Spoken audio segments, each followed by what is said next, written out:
Hello guys, आज के इस वीडियो में हम सब सॉल्व करने वाले हैं क्लास 10th मैथ का प्रश्नावली 10.2 का पार्ट 2 करने वाले हैं। और पार्ट 2 में हम सब क्वेश्चन नंबर 10 करेंगे, ठीक है। और यह जो आप सबका क्वेश्चन हम सब कर रहे हैं, किस बुक से कर रहे हैं? राजीव प्रकाशन जी के बुक से, ठीक है। तो आइए 10 नंबर क्वेश्चन को कर, और बता दें आपको, अगर पार्ट 1 नहीं देखे हैं तो इस वीडियो के डिस्क्रिप्शन बॉक्स में उसका लिंक है, देख सकते हैं आसानी से, ठीक है, क्लिक करके। तो आइए इसको सॉल्व करते हैं हम सब, ठीक है। क्वेश्चन क्या है आप देख सकते हैं। सिद्ध कीजिए कि किसी बाह्य बिंदु से, ठीक है, सिद्ध कीजिए कि किसी बाह्य बिंदु से किसी वृत्त पर खींची गई स्पर्श रेखाओं के बीच का कोण स्पर्श बिंदुओं को मिलाने वाले रेखाखंड द्वारा केंद्र पर आंतरिक कोण का संपूरक कोण है। क्वेश्चन समझे हैं? नहीं समझे होंगे, बिल्कुल हमें पूरा विश्वास है कि आप लोग नहीं समझे होंगे, ठीक है। क्यों नहीं समझे होंगे? क्योंकि अभी चित्र उसके अकॉर्डिंग बनाए ही नहीं है, तो कैसे समझेंगे। तो उसके अकॉर्डिंग जो है चित्र बनाते हैं हम, ठीक है। तो क्वेश्चन क्या है, फिर दोबारा पढ़ते हैं। क्वेश्चन कह रहा है कि सिद्ध कीजिए किसी बाह्य बिंदु से किसी वृत्त पर, यानी इसमें पहले तो हम वृत्त बना लेते हैं, ठीक है। तो वृत्त बना देते हैं, ठीक है। आपका वृत्त बन गया है ना। तो क्या सिद्ध कीजिए बाह्य बिंदु से किसी वृत्त पर खींची गई स्पर्श रेखाएं, यानी इस पे दो स्पर्श रेखाएं हैं, तभी कह रहा है खींची गई स्पर्श रेखाओं, ठीक है, के बीच का कोण, ठीक है। तो इस पे दो स्पर्श रेखा है, तो दो स्पर्श रेखाएं क्या कहा है, सिद्ध कीजिए किसी बाह्य बिंदु से। बाह्य बिंदु हम बाहरी बिंदु यानी बाह्य बिंदु यहाँ ले लेते हैं। इस बिंदु का नाम जो है हम P दे देते हैं। क्या दे देते हैं? P बिंदु दे दिए। और P से जो है स्पर्श रेखाएं खींची गई इस वृत्त पर, तो हम P से क्या कर दिए, स्पर्श रेखा खींच दिए। कोई दिक्कत है? नहीं है ना, खींच दिए। फिर इधर भी खींच देते हैं ऐसे ही, ठीक है। 1 सेकेंड, ज़्यादा लंबा वीडियो हो जाएगा, रोक रोक कर करना पड़ेगा, ठीक है। ठीक है, ब्रिज जो है स्पर्श रेखाएं खींची जा चुकी हैं। उसके बाद कह रहा है क्या, खींची गई स्पर्श रेखाओं के बीच का कोण, ये है स्पर्श रेखाओं का बीच का कोण है कि नहीं है? है ना बीच का कोण, ठीक है। स्पर्श बिंदुओं को मिलाने वाले रेखाखंड, स्पर्श बिंदु यहाँ, स्पर्श बिंदु यहाँ पर है और एक स्पर्श बिंदु यहाँ पर है, ठीक है। स्पर्श बिंदु को मिलाएंगे, केंद्र है आपका। तो अगर इसको हम इसको केंद्र से मिला दें, ठीक है, केंद्र से अगर इसको मिला दें, ये आपका केंद्र से मिल गया। और इसको भी अगर केंद्र से मिला दें, ये आपका जो है केंद्र से मिल गया। तो ये क्या कर रहा है, स्पर्श बिंदुओं को मिलाने वाले रेखाखंड, ये मिलाने वाले रेखाखंड हो गए द्वारा केंद्र पर आंतरिक कोण। एक केंद्र पर आंतरिक कोण, एक केंद्र है, इसको हम O से डिनोट करते हैं ना।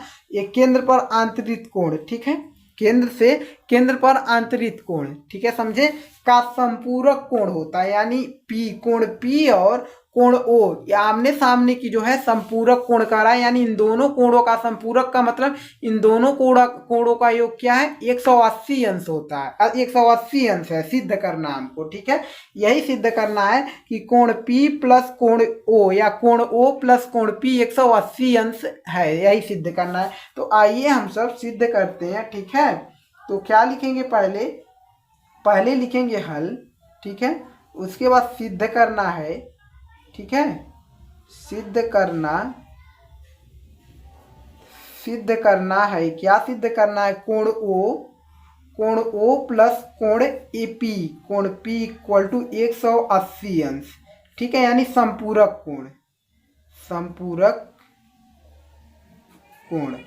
यही कह रहा था ना, संपूरक कोण है, ये सिद्ध करना है आपको। तो बहुत ही आसानी से सिद्ध हो जाएगा। कैसे बताइए आप सब, कैसे सिद्ध हो जाएगा? कैसे सिद्ध हो जाएगा? बहुत ही आसान है इसको सिद्ध करना। कैसे? अब देखिए, आप सब समझ चुके हैं, अब थोड़ा सा है। ये जो है आपका 1 2 3 4 कोण वाला एक चक्रीय चतुर्भुज है, ठीक है। एक चतुर्भुज है, ठीक है, इतना समझिए, एक चतुर्भुज है। तो चतुर्भुज के चारों कोणों का योग जो होता है 360 होता है, ये तो पहले पता है। तो हम सबको यहाँ पर भी पता चल रहा है इस कोण का मान और इस कोण का मान। इसका नाम दे देते हैं, इसका नाम A, इसका नाम B हम दे देते हैं, ठीक है। नाम तो हम दिए ही नहीं है। अब देखिए, इसका नाम और इस कोण A और कोण B हमको पता है। कैसे पता है? प्रमेय फर्स्ट से, जब केंद्र से जब आपका जाता है रेखा, और केंद्र से जब कोई जाता है ये जो केंद्र से जब त्रिज्या जाता है अगर स्पर्श बिंदु से मिलता है तो वो कितने अंश का यानी लंब होता है, ठीक है, या 90 अंश का कोण बनाता है। इस केंद्र से जब ये स्पर्श बिंदु है ना, स्पर्श बिंदु से जैसे ही मिलेगा तैसे ही लंब बनेगा और 90 अंश का कोण बनाएगा, यानी कोण ए और कोण बी 90 अंश का, यानी कोण ए भी 90 अंश का है और कोण बी भी 90 अंश का, हमें पता है, ठीक है। तो अब लिखेंगे, अब हम जानते हैं कि, देखिए हम जानते हैं कि प्रमेय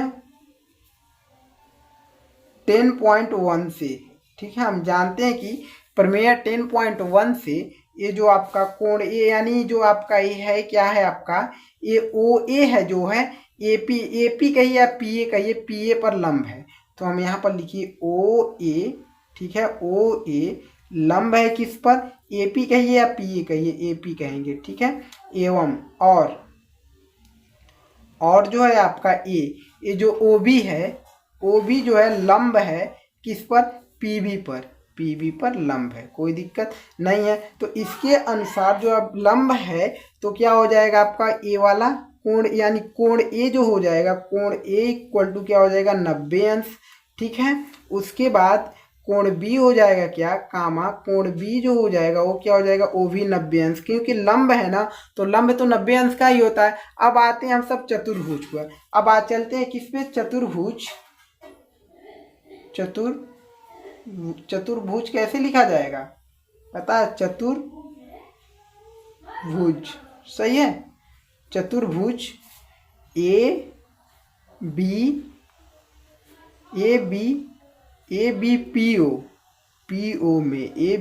ओ में कोण ए जो है प्लस कोण बी जो है प्लस कोण क्या है ओ जो है प्लस कोण पी जो है टोटल 360 अंश होता है ना, पता है आप सबको। और कोण ए हमको पता चल गया 90 अंश का, तो 90 अंश रखेंगे, और प्लस कोण बी पता है 90 अंश, तो हम 90 अंश रखेंगे, प्लस कोण ओ प्लस कोण पी इक्वल टू 360 अंश, ठीक है। यहाँ पर आइए, ये जो होगा 180 अंश हो जाएगा, 180 अंश, ठीक है, इक्वल प्लस कोण ओ प्लस कोण पी इक्वल टू क्या हो जाएगा, ये 360 अंश, ठीक। 180 अंश को उधर को भेजेंगे तो कोण ओ प्लस कोण पी इक्वल टू 360 अंश, उधर जाएगा तो माइनस में 180 अंश, ठीक है।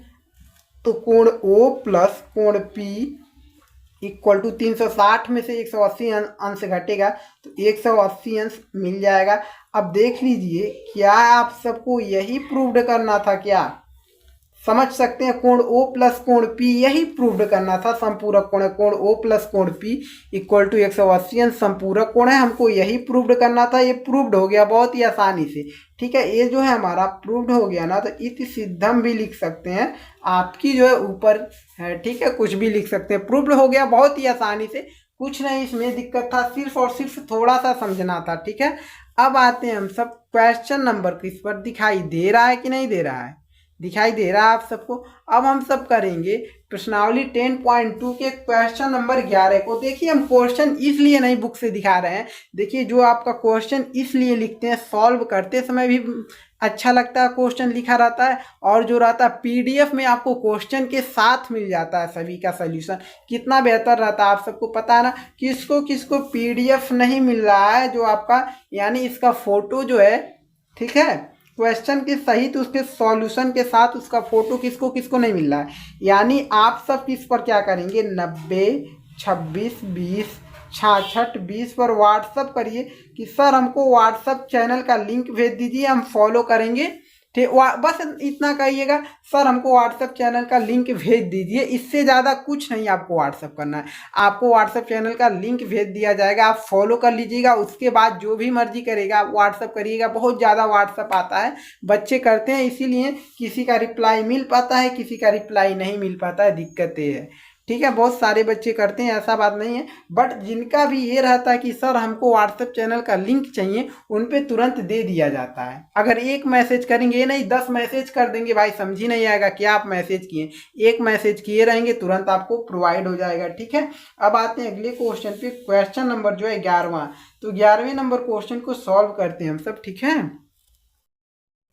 क्वेश्चन नंबर 11वें को आप देख सकते हैं। पहले तो क्वेश्चन को पढ़ लीजिए और क्वेश्चन के अकॉर्डिंग जो है चित्र बना दिए हैं। क्यों बना दिए? क्योंकि अगर सॉल्व कराते तो ज़्यादा टाइम लगता बनाते समय। ठीक है, तो समझिए इसको। क्या है आपका, सिद्ध कीजिए किसी वृत्त के परिगत समांतर चतुर्भुज समचतुर्भुज होता है। यानी कह रहा है कि सिद्ध कीजिए किसी वृत्त के परिगत समांतर चतुर्भुज। ये आपका वृत्त है। परिगत समांतर चतुर्भुज का मतलब इसकी जो चारों भुजाएं होंगी वह वृत्त को स्पर्श करेंगी। देखिए, एक भुजा यहाँ पर स्पर्श किया, दूसरा भुजा यहाँ, तीसरा भुजा यहाँ, चौथा भुजा यहाँ, यानी चारों भुजाएं जो है वृत्त को क्या कर रही हैं, स्पर्श कर रही हैं। कह रहा है कि यह क्वेश्चन में, इस क्वेश्चन में कह रहा है कि समांतर चतुर्भुज है। ठीक है, क्या है, क्या है आपका, समांतर चतुर्भुज है। और समांतर चतुर्भुज यानी दिया है, यानी क्वेश्चन में कह रहा है कि समांतर चतुर्भुज है और सिद्ध करना है कि समचतुर्भुज होता है। तो उसको भी हम लिख दिए, कर दिया है कि ABCD एक समांतर चतुर्भुज है, इतना लिख दिए, आपको भी लिखना है। और समांतर चतुर्भुज का जो मतलब होता है कि आमने सामने की भुजा क्या होती है, आपस में बराबर होती है। यानी जैसे AB बराबर DC होगा, तो AB बराबर DC कर दिए, फिर कामा कर दिए क्या, AD। तो AD कहाँ पर है, AD बराबर क्या होगा, BC होगा। ठीक है, ये वाला भुजा, यानी आमने सामने की भुजा बराबर होगी। और सिद्ध करना है कि समचतुर्भुज होता है। ठीक है, सिद्ध करना है ABCD एक समचतुर्भुज है, यही सिद्ध करना है। और समचतुर्भुज का मतलब क्या होता है कि चारों भुजा आपस में बराबर होती हैं। AB बराबर BC और BC बराबर CD और CD बराबर AD। ठीक है, AD कह सकते हैं। ठीक है, इसका नाम ऐसे ऐसे लिख दिए, यानी सिद्ध हमको यही करना है। तो आइए अब हम सब सॉल्व करते हैं। मैं देखिए अब यहाँ से इसको कैसे सॉल्व करेंगे, किस तरीके से, जैसे कि आपको पता है यहाँ पर मैं 10.2 से चलेंगे। क्यों?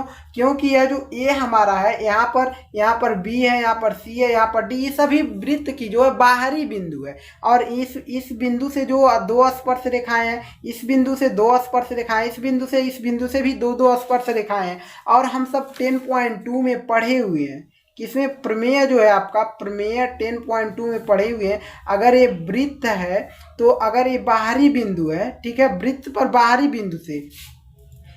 बिंदु है, तो अगर वृत्त को स्पर्श कर रही है, यहाँ पर स्पर्श कर रही है, ठीक है, और ये वृत्त को स्पर्श कर रही है, तो ये रेखा और ये रेखा क्या होती है, आपस में बराबर होती है। पढ़े हैं कि नहीं पढ़े हैं? पढ़े हैं ना, कोई भी दिक्कत नहीं होना चाहिए किसी भी क्वेश्चन में। तो यहाँ से हम लिखेंगे प्रमेय। ठीक है, अब क्या करेंगे, प्रमेय 10.2 से, यहाँ से आप लिख भी सकते हैं कि वृत्त पर बाहरी बिंदु से स्पर्श रेखाएं बराबर होती हैं। वृत्त पर बाहरी, ठीक है, बिंदु से स्पर्श रेखाएं बराबर, ठीक है, होती हैं। ठीक है, अगर आपको लिखने को रहेगा तो लिखिएगा, नहीं तो हम तो लिख दिए। अब देखिए बाहरी बिंदु, यहाँ पर बाहरी बिंदु A है।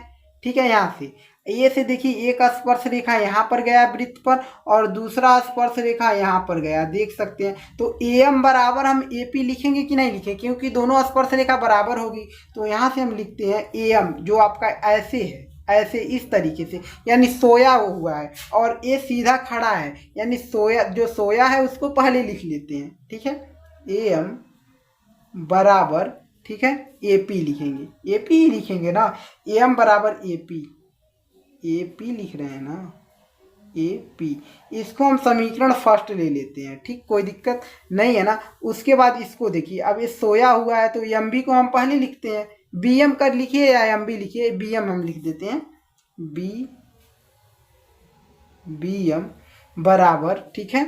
उसके बाद ये जो खड़ा है आपका, यानी B बिंदु का, ये बाहरी बिंदु B है यहाँ पर, ठीक है, बाहरी बिंदु B है, तो B बिंदु का एक स्पर्श रेखा है यहाँ, BM हो गया, फिर BN हो गया, BN, कोई दिक्कत नहीं, समीकरण 2 हो गया है। अब यहाँ से आते हैं C बिंदु पर आते हैं, तो यहाँ से जब सी बिंदु पर हम आएंगे तो सी बिंदु पर देखिए बाहरी बिंदु सी है, सी से एक गया आपका ओ सी, ये सोया हुआ है, इसको पहले लिखिए, ओ सी लिखिए या सी ओ लिखिए, तो हम लिख लेते हैं ओ सी।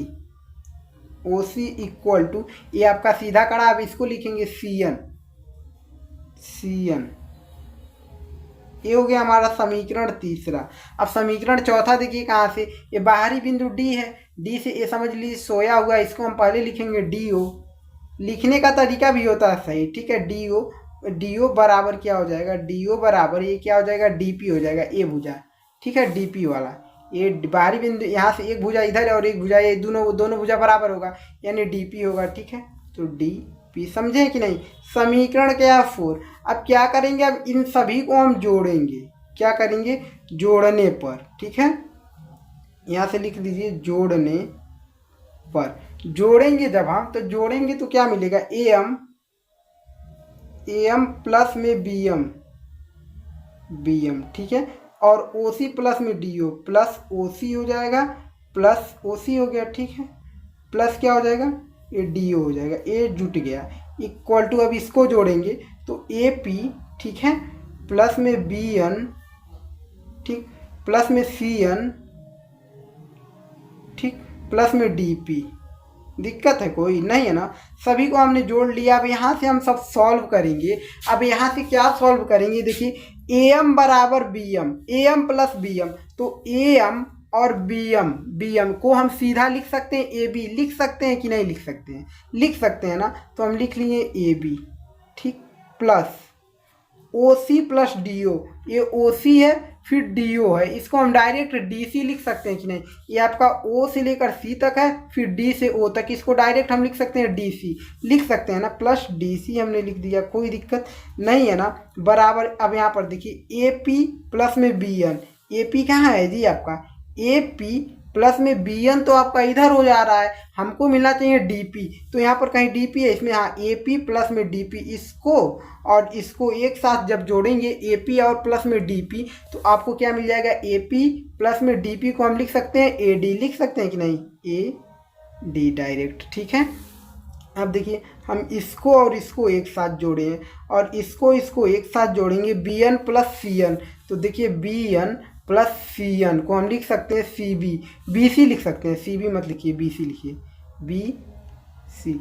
अब बी सी लिखिए चाहे सी बी, यानी सी बी का मतलब सी पहले लिखेंगे बी बाद में, और बी सी में बी पहले लिखेंगे सी बाद में, कोई दिक्कत नहीं है ना। अब यहाँ से देखिए A B plus D C है ना, तो हम यहाँ से देख सकते हैं डी सी के बराबर क्या सकते हैं, रह सकते हैं ए बी रख सकते हैं ना, डी सी ए बी बराबर डी सी है, तो हम ए बी के बराबर क्या रख सकते हैं, ए बी के बराबर डी सी के बराबर ए बी रख सकते हैं, तो हम डी सी के बराबर ए बी रख लेते हैं, ए बी, कोई दिक्कत है नहीं है ना। तो यहाँ से देखिए इक्वल टू ए डी को अरे ऐसे ही रहने देते हैं, प्लस में ये बी सी के बराबर क्या लिख सकते हैं, यहाँ पर देखिए बी सी के बराबर क्या ए डी है ना, तो ए डी हम लिख लेते हैं, ए डी लिख लिए, तो ए बी और ए बी क्या हो गया आपका, टू ए बी बराबर में ए डी और A D, two A D. अब यहाँ से देखिए दो से आपका दो हट जाएगा, कट जाएगा, और ए बी बराबर क्या मिला हमारा, ए डी मिल गया कि नहीं मिल गया, अच्छे से लिख लीजिए, ठीक है, ये कट गया समझ, ए बी बराबर ए डी मिल गया। अब ए बी बराबर ए डी मिल गया जब आपका, अब अगर इसी प्रकार आप सब ए बी के जगह, यहाँ पर डी सी था, अगर ए बी के जगह क्या रख लेते हैं, ए बी के जगह अगर डी सी रख लेते हैं, तो आपका डी सी बराबर बी सी मिल जाता है, यानी ए बी बराबर ए डी मिल गया, ए बी बराबर ए डी कहाँ है जी, ए डी मिल गया। अगर इसी के जगह डी सी के जगह अगर सॉरी ए बी के जगह अगर हम डी सी रखते हैं, तो डी सी बराबर बी सी मिलता है, यानी डी सी बराबर बी सी मिलता है, चारों भुजा आपस में बराबर हो रही है ना, यहाँ से ही मिल गया, तो अतः आप लिख सकते हैं अतः, ठीक है। अगर इसी प्रकार भी लिखना चाहते हैं तो भी लिख सकते थे, इसी प्रकार अतः यहाँ पर लिख सकते हैं, पुनः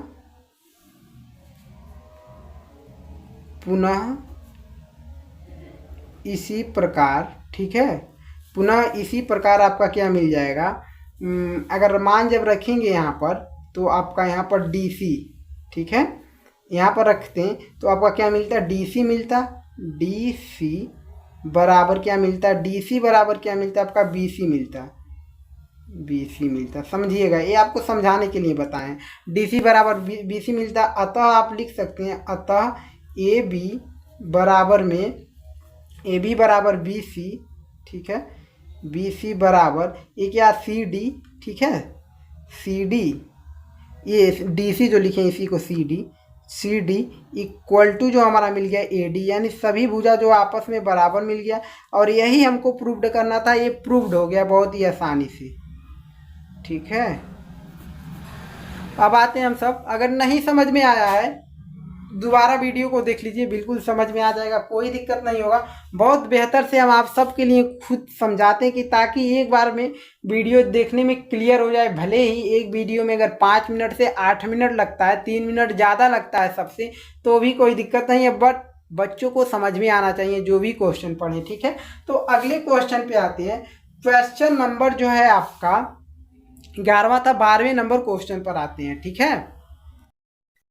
क्वेश्चन नंबर 12 नंबर क्वेश्चन को देख सकते हैं। और यह क्वेश्चन जो है मोस्ट इंपॉर्टेंट क्वेश्चन, अगर जब भी बोर्ड एग्जाम में अगर पूछता है तो या तो 4 अंक में पूछेगा या तो 6 अंक में पूछेगा, ठीक है। तो इसको जो है समझने की बेहतर प्रयास करिएगा, क्योंकि अगर अच्छे से नहीं समझेंगे तो जो है बिल्कुल अच्छे से समझ में नहीं आएगा, ठीक है। तो इसको समझने का प्रयास करिए, ठीक है। देखिए क्या कह रहा है क्वेश्चन, 4 मीटर त्रिज्या वाले एक वृत्त, यानी ये 4 मीटर त्रिज्या वाले एक वृत्त है, ठीक है, के परिगत एक त्रिभुज ABC इस प्रकार है। यानी 4 मीटर त्रिज्या वाले वृत्त के परिगत, यानी परिगत अभी बताए हैं ना, परिगत जब कहें यानी उसकी जो भी हो, या चतुर्भुज हो या त्रिभुज हो, ठीक है। त्रिभुज इसमें यानी उसकी तीनों भुजाएं क्या करेंगी, वृत्त से स्पर्श करेंगी।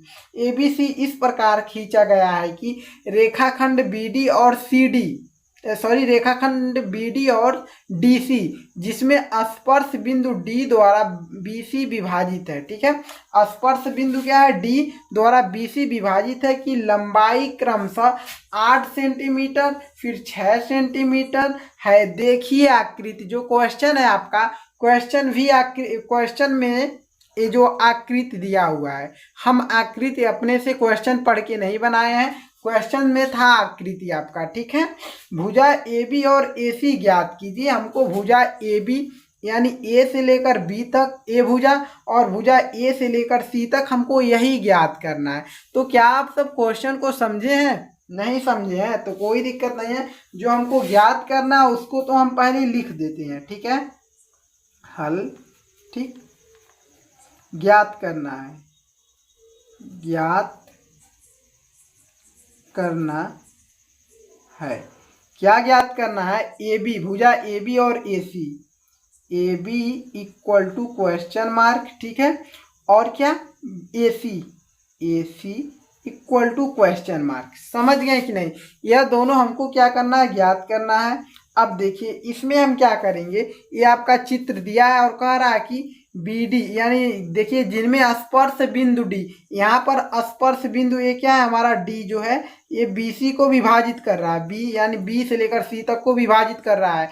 ये 8 सेमी, इधर 6 सेंटीमीटर में विभाजित किया है, ठीक है, कोई दिक्कत नहीं है ना। इसके बाद देखिए हम क्या करते हैं, इसमें जो है रचना करना पड़ेगा आपका। रचना क्या करना पड़ेगा, यहाँ पर बिंदु हम कुछ लेंगे और इस स्पर्श बिंदु पर भी कुछ बिंदु कोई लेंगे, ठीक है। यहाँ पर बिंदु हम E ले लेते हैं और यहाँ पर बिंदु हम F ले लेते हैं। ये जो है AC की स्पर्श बिंदु है और AB की स्पर्श बिंदु है, ठीक है, कोई दिक्कत नहीं है ना। अब देखिए हम क्या करते हैं, ये केंद्र है आपका, केंद्र को हम O से ही लिखते हैं, ठीक है। अब केंद्र O को क्या करते हैं, E से मिलाते हैं। केंद्र O को जब हम E से मिलाएंगे, AB आपका त्रिज्या हो जाएगा। देखिए 4 सेमी त्रिज्या वाले वृत्त, ये 4 सेमी का है, ये त्रिज्या ही है ना वृत्त का, तो ये क्या है आपका 4 सेंटीमीटर का है, याद रखिएगा। जब हम इसको मिलाएंगे, इसको E से मिलाएंगे, इसको स्पर्श बिंदु है ना गाइस, जब हम इसको मिलाएंगे E से, तो E से जब हम मिला देंगे इसको बिंदु O को, तो ये भी आपकी वृत्त की त्रिज्या है। ये क्या होगा, ये भी आपका 4 सेंटीमीटर होगा, ठीक है। फिर इसको देखिए हम F को मिलाते हैं, ये भी आपकी जो है वृत्त की त्रिज्या है, ठीक है, ये भी 4 सेंटीमीटर होगा। उसके बाद A से O को मिलाते हैं, तो ये तो नहीं हमको पता क्या है, ठीक है। A से हमने क्या किया, O को मिलाया। अब ये रचना में हमको लिखना पड़ेगा। क्या लिखेंगे रचना में? अब देखिए रचना में हमने लिख दिया ओ ई, ठीक है, उसके बाद ओ ई तथा ओ ए और ओ एफ को मिलाया, ठीक है, ये तो हम रचना कर दिए, अब कोई दिक्कत नहीं है। अब देखिए यहाँ से जब आप यहाँ से जब इसको लिए हैं केंद्र से इसको, तो ये क्या है आपका, यह जो है स्पर्श बिंदु पर जाता है तो 90 अंश का कोण बनाता है। 90 अंश का कोण इधर भी आपका क्या बनाएगा, 90 अंश का कोण बनाएगा, ठीक है। स्पर्श बिंदु पर यहाँ पर भी है और यहाँ पर भी क्या है, 90 अंश का कोण बनाएगा। और इसको भी हम मिला लेते हैं, ठीक है, इसको भी हम मिला लेते हैं, इसको ओसी को, ठीक है, ये भी आपका रचना में ही आएगा, ठीक है। इसको ओसी, इसको मिला लिए, ठीक है। ये ओ बिंदु यहाँ पर चाहिए था, ठीक है, इसको हम मिला देते हैं। ओ बिंदु हम यहाँ पर रख देते हैं, ठीक है, ओ बिंदु हम यहाँ पर रख देते हैं, ठीक है, ए वाला ओ बिंदु है। और इसको हम इससे मिला देते हैं, ये भी जो है हम रचना में लिख लेते हैं, ठीक है। अब मिला लिए तो अब क्यों मिलाएं अभी पता चलेगा, ठीक है। अब ये भी क्या है आपका समकोण त्रिभुज है, ये भी 90 अंश का कोण बनाएगा, ये भी आपका 90 अंश का ही कोण बनाएगा दोनों तरफ, ठीक है। और इधर भी यह भी आपका क्या करेगा, 90 अंश का ही कोण बनाएगा।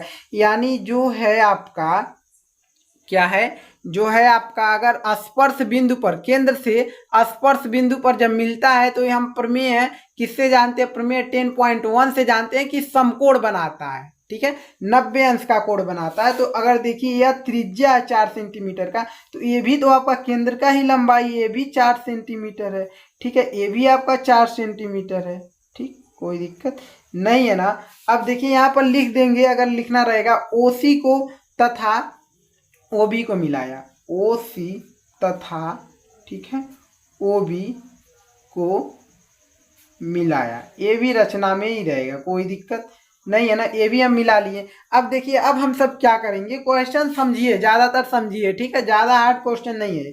अब देखिए अब आप सब समझ गए हैं कि ये समकोण बनाता है, ठीक है, समझ गए। अब देखिए अब हम सब करेंगे क्या, यहाँ से आप देख सकते हैं कि यह जो है बाहरी बिंदु बी है, ठीक है, बाहरी बिंदु है। और यहाँ से जो है स्पर्श बिंदु जो है आपका, देखिए सॉरी, हाँ ठीक है, ये बाहरी बिंदु है, सी भी और बी भी और ए भी, ये सब बाहरी बिंदु है। तो ये सी से लेकर डी तक की जो लंबाई है 6 सेंटीमीटर है। अब देखिए अब ये जो वृत्त पर सी से लेकर ई तक भी स्पर्श कर रहा है और सी से लेकर डी तक भी स्पर्श कर रहा है। और हमें पता है पहले से प्रमेय 10.2 से पता है कि अगर स्पर्श कोई वृत्त है उसको दो स्पर्श रेखाएं अगर किसी बाहरी बिंदु से स्पर्श कर रही हैं तो दोनों स्पर्श रेखाएं आपस में क्या होती हैं, बराबर होती हैं। तो अगर ये 6 सेंटीमीटर है सी डी, तो इसके अनुसार ये भी आपका 6 सेंटीमीटर होगा, सी ई भी, तो ये भी क्या होगा, 6 सेंटीमीटर होगा। अब देखिए अब ये बी डी क्या 8 सेंटीमीटर है, तो इसके अनुसार देखिए यहाँ पर स्पर्श किया और यहाँ से बिंदु बी से यहाँ पर स्पर्श किया, इसके अनुसार एफ बी या बी एफ कहिए 8 सेंटीमीटर है, कोई दिक्कत नहीं है ना, 8 सेंटीमीटर। अब देखिए अब यहाँ से ई ए और ए एफ तो हमको पता ही नहीं, इसको हम कुछ मान लेते हैं, इसको माना यक्स। तो अगर ए एक्स है तो ये भी स्पर्श बिंदु ही है, बिंदु ए से यहाँ पर और बिंदु ए से यहाँ पर हो रहा है, यानी दोनों बराबर ही होंगे, ये भी आपका क्या हो जाएगा, यक्स हो जाएगा, कोई दिक्कत नहीं है, दिक्कत ना। तो अब जो जो हम लिए उसको तो हम लिख लेंगे यहाँ पर, माना क्या हमने माना है, इसको हमने माना है, ठीक है। तो माना ए ई कहिए या ई ए कहिए, ए ई कहिए, ए ई, ठीक है, बराबर क्या है, ए एफ, ए एफ बराबर है दोनों कितने, यक्स सेंटीमीटर है, यक्स सेंटीमीटर। अब यहाँ से हमको अब पता चल गया ए से लेकर सी तक की लंबाई, ठीक है, ए सी और ए बी निकालना है तो ए बी की लंबाई, ए से लेकर बी तक की जो लंबाई है ए बी बराबर क्या है हमारा, ए से लेकर बी तक ए एफ और एफ बी, ए एफ और एफ बी को हम जोड़कर लिख सकते हैं ए एफ, ठीक है, और एफ बी को हम जब जोड़ेंगे तो इतना 8 है और इतना क्या है, यक्स, 8 प्लस यक्स है, तो हम लिख लेंगे 8 प्लस में यक्स प्लस 8 लिखिए, ठीक है, यक्स प्लस क्या लिखिए, 8 लिखिए, यहाँ पर यक्स लिखते हैं पहले, तो यक्स लिखेंगे, यानी ए बी बराबर यक्स को पहले लिखते हैं, यक्स प्लस 8 है, ठीक है। इसके बराबर ए सी, AC बराबर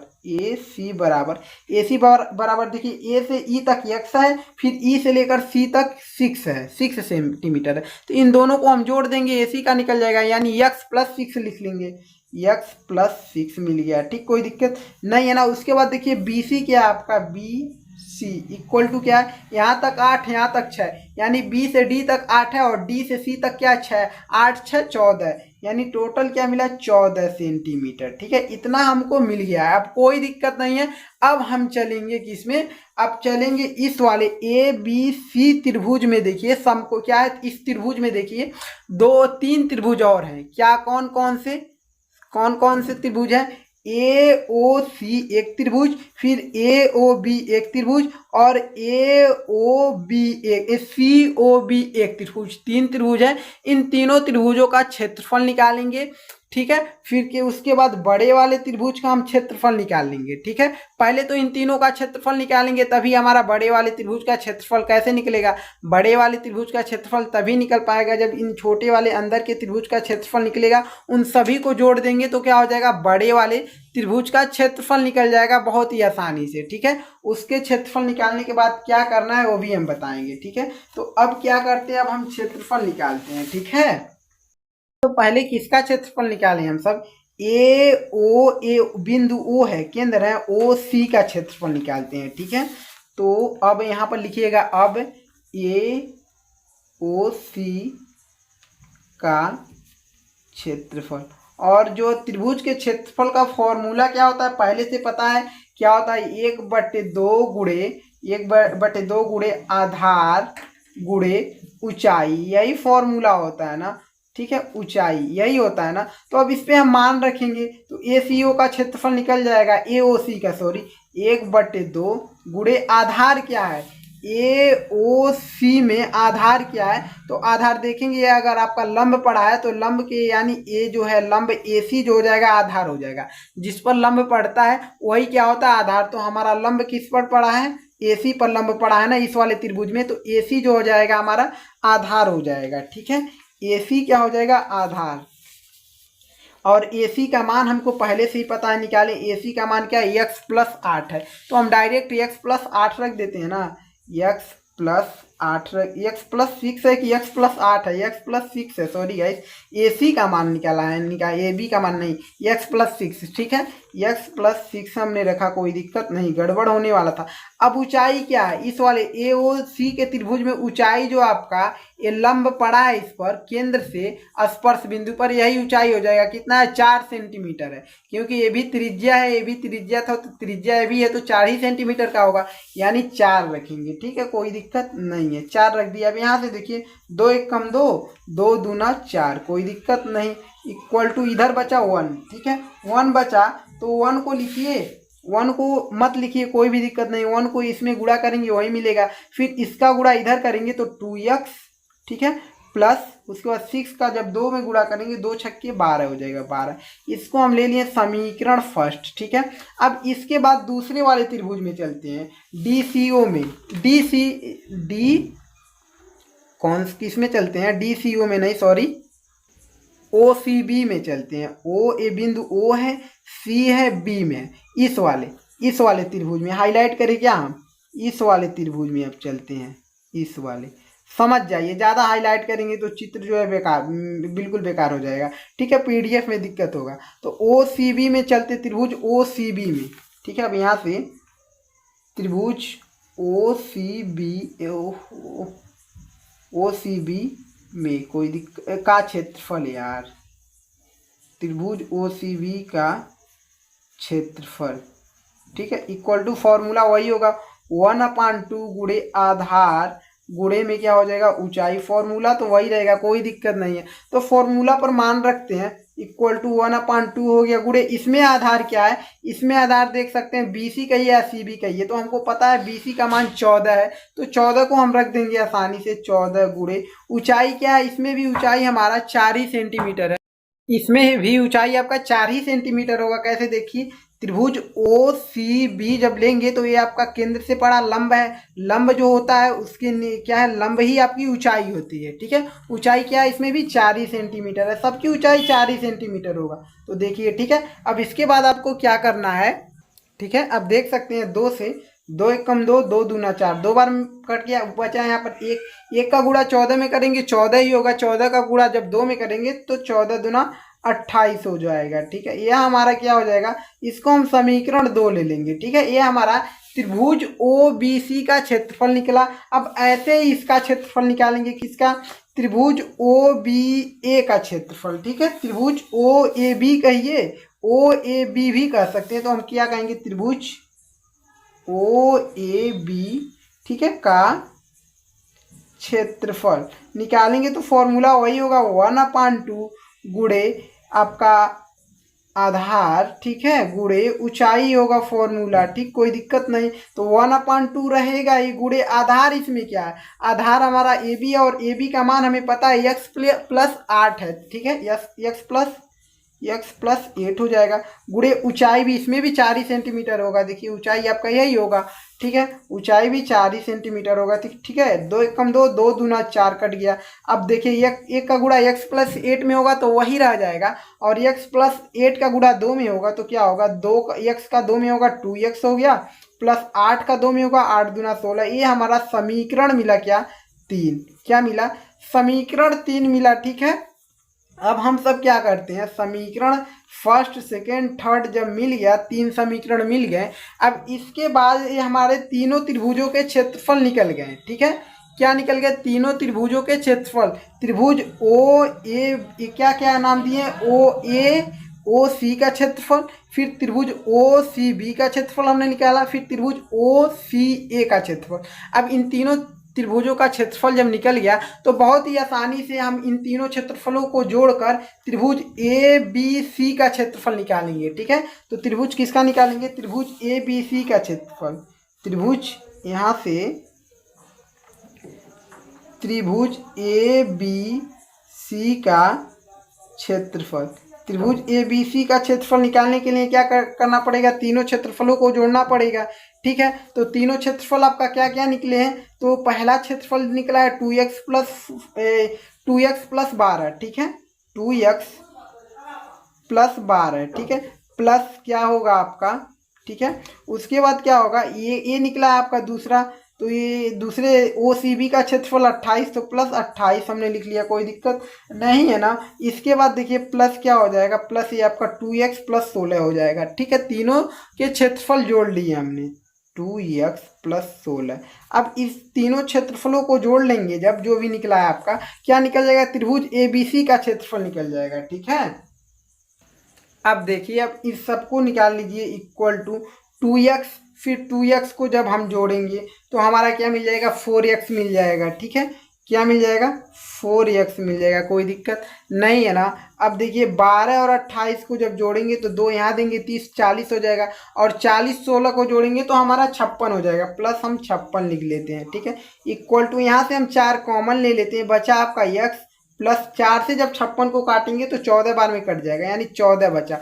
इसको हम ले लिए समीकरण 4। ठीक है, समीकरण 4 ले लिए, सॉरी, समीकरण 4 अच्छे से बिल्कुल लिखिएगा, इसको हम समीकरण क्या ले लिए, 4 ले लिए, और समीकरण 4 ले लिए। तो अब देखिए, अब हम सबको क्या करना पड़ेगा, ठीक है, अब हम सबको करना पड़ेगा हीरोन सूत्र, जो आपने क्लास 9th में पढ़े होंगे।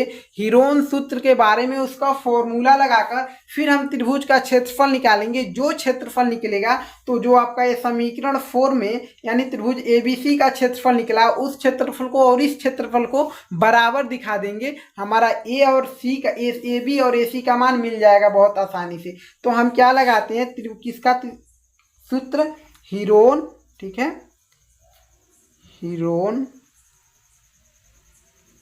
सूत्र, और हीरोन सूत्र आपको पहले से भी पता होगा, हीरोन सूत्र क्या होता है। ठीक है, हीरोन सूत्र क्या होता है, फॉर्मूला आपको पता है कि नहीं, पता है। त्रिभुज ये किसका सूत्र निकालना है, त्रिभुज ए बी सी का, इसी का क्षेत्रफल निकालना है हीरोन सूत्र से। त्रिभुज ए बी सी का क्षेत्रफल। किससे निकालना है? हम हीरोन सूत्र से बराबर फॉर्मूला क्या होता है? अंडर रूट में, ठीक है, अंडर रूट में यस कोष्टक में क्या होता है? यस माइनस में ए, ठीक, फिर कोष्टक बंद, फिर यस माइनस में बी, ठीक, फिर कोष्टक बंद, फिर यस माइनस में सी। अब देखिए गाइस, अब तो आपको बिल्कुल परेशानी होने वाला है। जब हीरोन सूत्र आपने लगा ही दिया तो आपको यस का मान पता होना चाहिए, फिर ए का मान पता होना चाहिए, बी का और सी का मान पता होना चाहिए। तो कैसे पता चलेगा भाई साहब?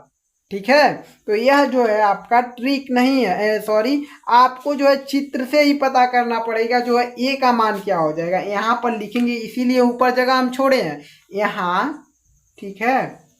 यहाँ ए का मान जो होता है, ए का मान, ये पहली भुजा जो होगा, किसी को आप पहली भुजा ले लेंगे तो हम ले लेते हैं ए सी को पहली भुजा, ए सी को हम पहली भुजा ले लेते हैं तो ए इक्वल टू क्या हो जाएगा? ए सी हमारा क्या है? ए सी हमारा x प्लस 8 है ना, x प्लस 6 है, x प्लस 6 है ए सी, तो हम x प्लस 6 रख लिए कामा। और उसके बाद b का मान, b का भी मान निकालना है तो b का मान देखिए क्या निकल रहा है? b इक्वल टू, दूसरी भुजा हम क्या ले लेते हैं? दूसरी भुजा हम इसको ले लेते हैं bc को, ठीक है, और bc हमारा कितना है? 14 है, तो हम 14 ले लिए, ठीक है, कामा। तीसरी भुजा सी हम किसको ले लेते हैं? ए बी को, तो ए बी हमारा क्या है? ए बी हमारा x प्लस 8 है, तो x प्लस 8 हमने रखा, ठीक है। लेकिन यस का मान कैसे निकलेगा? यस का मान निकालने के लिए यहाँ पर लिखेंगे अतः, ठीक है, यस इक्वल टू, फॉर्मूला होता है, फॉर्मूला क्या होता है? ए प्लस बी प्लस सी बटे में क्या होता है? 2 होता है। और ए बी सी का मान, सबका मान पता है तो आसानी से आप मान को रखिए, परेशान मत होइए। इक्वल टू ए का मान x प्लस 6, ठीक, प्लस बी का मान हमारा 14, ठीक, प्लस सी का मान x प्लस 8 बटे में जो है आपका क्या है? बटे में 2 है, तो 2 लिख लिए, इक्वल टू। अब यहाँ से हम लिखते हैं यस बराबर, ठीक है। अब यहाँ इसको सॉल्व करते हैं, यहाँ से करते आए हैं, यहाँ पर मत करिए नहीं तो कन्फ्यूजिंग हो जाएगा, ठीक है। यहाँ पर ही कर लेते हैं, इक्वल टू। अब देखिए यक्स और यक्स को जब जोड़ेंगे तो क्या हो जाएगा? 2x हो जाएगा, ठीक, 2x प्लस, अब 14 और 8 को और 6 को जब जोड़ेंगे, 14 26 और 28, 8 28 बटे में क्या? 2, ठीक है। आप यहाँ से देख सकते हैं कि यहाँ से हम आप क्या किए? 2 कॉमन लिए, ठीक है। यहाँ से आप 2 जब कॉमन लेंगे तो कोष्टक में क्या बचेगा? यहाँ पर x प्लस 14 बचेगा, बटे में क्या बचेगा? 2 बचेगा, 2 एकम से 2 कट गया, बचा आपका सिर्फ और सिर्फ x प्लस 14 बचा, ठीक है। यस का मान क्या मिला आपका? यस का मान जो मिला है x प्लस 14 मिला है, ठीक है, यस का मान, ठीक है। अब हीरोन सूत्र में यस का भी मान रखना और ए का भी मान रखना, आप समझ पा रहे होंगे। सबका मान रखना और सबका मान ऊपर आपको दिखाई दे रहा होगा। तो हीरोन सूत्र पे हम रखते हैं मान को, ठीक है, मान को रखते हैं तो बराबर इक्वल टू अंडर रूट में, अंडर रूट में थोड़ा छोटा छोटा लिखिएगा तभी इसमें आ पाएगा, अंडर रूट में नहीं आ पाएगा क्या गाइस? थोड़ा और लंबा ले लेना चाहिए था हमको, ठीक है। रखते हैं, देखते हैं। यस का मान जो है x प्लस 14 रख दिए, ठीक है, कोष्टक में। फिर यस का मान क्या रहेगा? x प्लस 14, ठीक। ए का मान पता है, माइनस में रहेगा तो माइनस, ए का मान क्या है हमारा? ए का मान x प्लस क्या है? x प्लस 6 है, तो हम यहाँ कोष्टक में उसको लिख लेते हैं x प्लस 6, ठीक है, कोई दिक्कत, क्योंकि यहाँ पर माइनस अंदर का चिन्ह बदलेगा, ठीक। अब यहाँ पर कोष्टक में क्या है? कोष्टक में यस का मान, अब इसको कोष्टक बंद करिए, यहाँ पर ऐसे कोष्टक लगा लीजिए, ठीक है, यहाँ पर कोष्टक बंद करिए, इसको काट दें क्या गाइस? थोड़ा लंबा लेंगे ना तो उसमें पूरा फुल आ जाएगा, ठीक है, इसको काट देते हैं, ठीक है। यहाँ से हम इसको लेंगे, ठीक, अंडर रूट यहाँ से लेते हैं, ठीक है, ताकि सब इसमें आ जाएगा, कोई दिक्कत नहीं रहेगा, ठीक है। यस का मान हमें पता चला है क्या? ये त्रिभुज एबीसी का क्षेत्रफल निकाल रहे हैं, ठीक है। तो यस का मान x प्लस 14, ठीक है। अब ये कोष्टक है तो बड़ा कोष्टक हम बना लेते हैं, या ऐसे ही कोष्टक रहने दीजिए, ठीक है। यस का मान क्या है? x प्लस 14 है, ठीक है, कोई दिक्कत नहीं। यहाँ पर माइनस है, ठीक है। ए का मान क्या है? x प्लस 6 है, तो यहाँ पर माइनस है तो उसका चिन्ह बदल जाएगा, यानी माइनस में x हो जाएगा, माइनस में x, फिर माइनस में 6 हो जाएगा। प्लस है लेकिन माइनस में होगा, क्योंकि यहाँ पर माइनस है, माइनस का चिन्ह जब प्लस में गुणा होगा तो माइनस में हो जाएगा, -6। कोष्टक को क्या करेंगे? बंद, ठीक है। अब इसमें कोष्टक में यस का मान जो हमारा क्या है x+14 हमने लिखे, ठीक है। माइनस माइनस का चिन्ह है तो b का मान जो है माइनस में हो जाएगा, b का मान प्लस में है ना तो माइनस में हो जाएगा, b का मान -14 हो गया, ठीक। कोष्टक को बंद। अब देखिए फिर यस का मान जो है x+14 हमने लिखा, और सी का जो मान है x+8 है, लेकिन यहाँ पर माइनस है तो सभी माइनस में हो जाएगा, यानी x भी प्लस में और 8 भी प्लस में, यानी दोनों के चिन्ह क्या हो जाएंगे माइनस, यानी -x हो जाएगा, -8 हो जाएगा, कोई दिक्कत नहीं है ना। अब देखिए यहाँ से, अब यहाँ से इसको फिर अंडर रूट में ही लिखते हैं, ठीक है। अब इतना लंबा नहीं लगेगा, एक ही लगा था।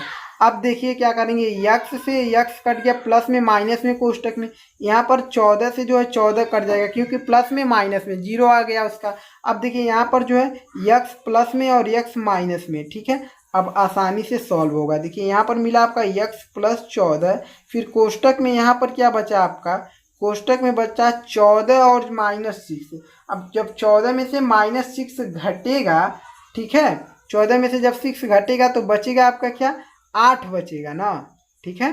क्या बचेगा, 8 बचेगा, 14 में से 6 को घटा 8 बचा, ठीक है। अब इस वाले कोष्टक को सॉल्व करेंगे तो ये आपस में सब गुणे में है तो एक ही कोष्टक में गुणे करके लिख लेंगे। इधर बचा यक्स तो हम गुणे यक्स लिख लेंगे, फिर गुणे यहाँ पर क्या बचा, 14 में से 8 घटेगा तो आपका 6 बचेगा, तो हमने 6 लिख लिया, कोई दिक्कत नहीं है ना।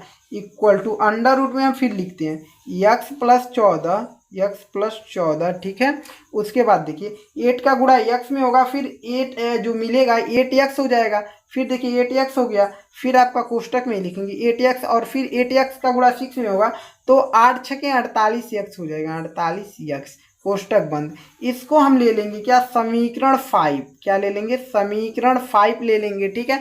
और समीकरण 4 और समीकरण 5, त्रिभुज ABC का क्षेत्रफल, इसमें भी त्रिभुज ABC का क्षेत्रफल, इन दोनों समीकरणों को क्या करते हैं, लेकर चलते हैं, ठीक है। दोनों समीकरणों को क्या करेंगे, लेकर चलेंगे, ठीक है। यानी त्रिभुज ABC का क्षेत्रफल AB है, त्रिभुज ABC का क्षेत्रफल AB है, समीकरण 4 और समीकरण 5, इन्हीं दोनों समीकरणों को लेकर चलते हैं, ठीक है। अब हम क्या करते हैं, लिखते हैं अब, ठीक है, समीकरण 4 एवं 5, समीकरण 4 एवं 5 से, ठीक है, इन दोनों को हम बराबर दिखाएंगे। समीकरण 4 क्या है, 4 कोष्टक में x+14, यही है क्या, समीकरण 4 को देख सकते हैं, यह 4x+14 समीकरण 4 है, बराबर दिखाएंगे समीकरण 5 के। समीकरण 5 क्या है, x+14 अंडर रूट में है, अंडर रूट में x+14, ठीक है। फिर कोष्टक में क्या है, 48x है, इसको हम कोष्टक में लिख लेते हैं, उसको कोष्टक के बाहर लिख लेते हैं, कोई भी दिक्कत नहीं होगा, क्योंकि इसको हम कोष्टक में लिख लिए, उसको कोष्टक के बाहर लिख लें, गुणा ही है ना, आपस में इसका गुणा होगा, ठीक है।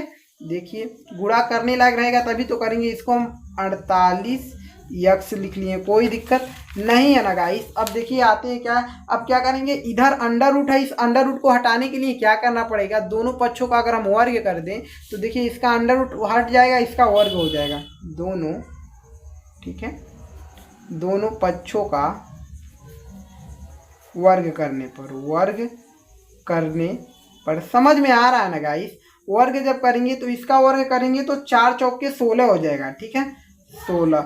इसका वर्ग करेंगे तो क्या हो जाएगा, x+14 का वर्ग हम कर लेते हैं, x+14 का वर्ग कर लिए, कोई दिक्कत नहीं। इक्वल टू इसका वर्ग होगा तो ये आपका अंडर रूट हट जाएगा, ठीक है, तो x+14 कोष्टक में ही रह जाएगा, ठीक है। और ये भी अंडर रूट से बाहर, यानी अंडर रूट हट जाएगा, वर्ग होगा, और ये अंडर रूट से बाहर, यानी सभी अंडर रूट से बाहर आ जाएंगे, यानी 48x हो जाएगा, ठीक है, कोई दिक्कत नहीं है ना। अब इसके बाद देखिए इधर आपका 16, इधर 48 है, 16 एकम 16, 16 3 48, इधर बचा आपका 3x, ठीक है।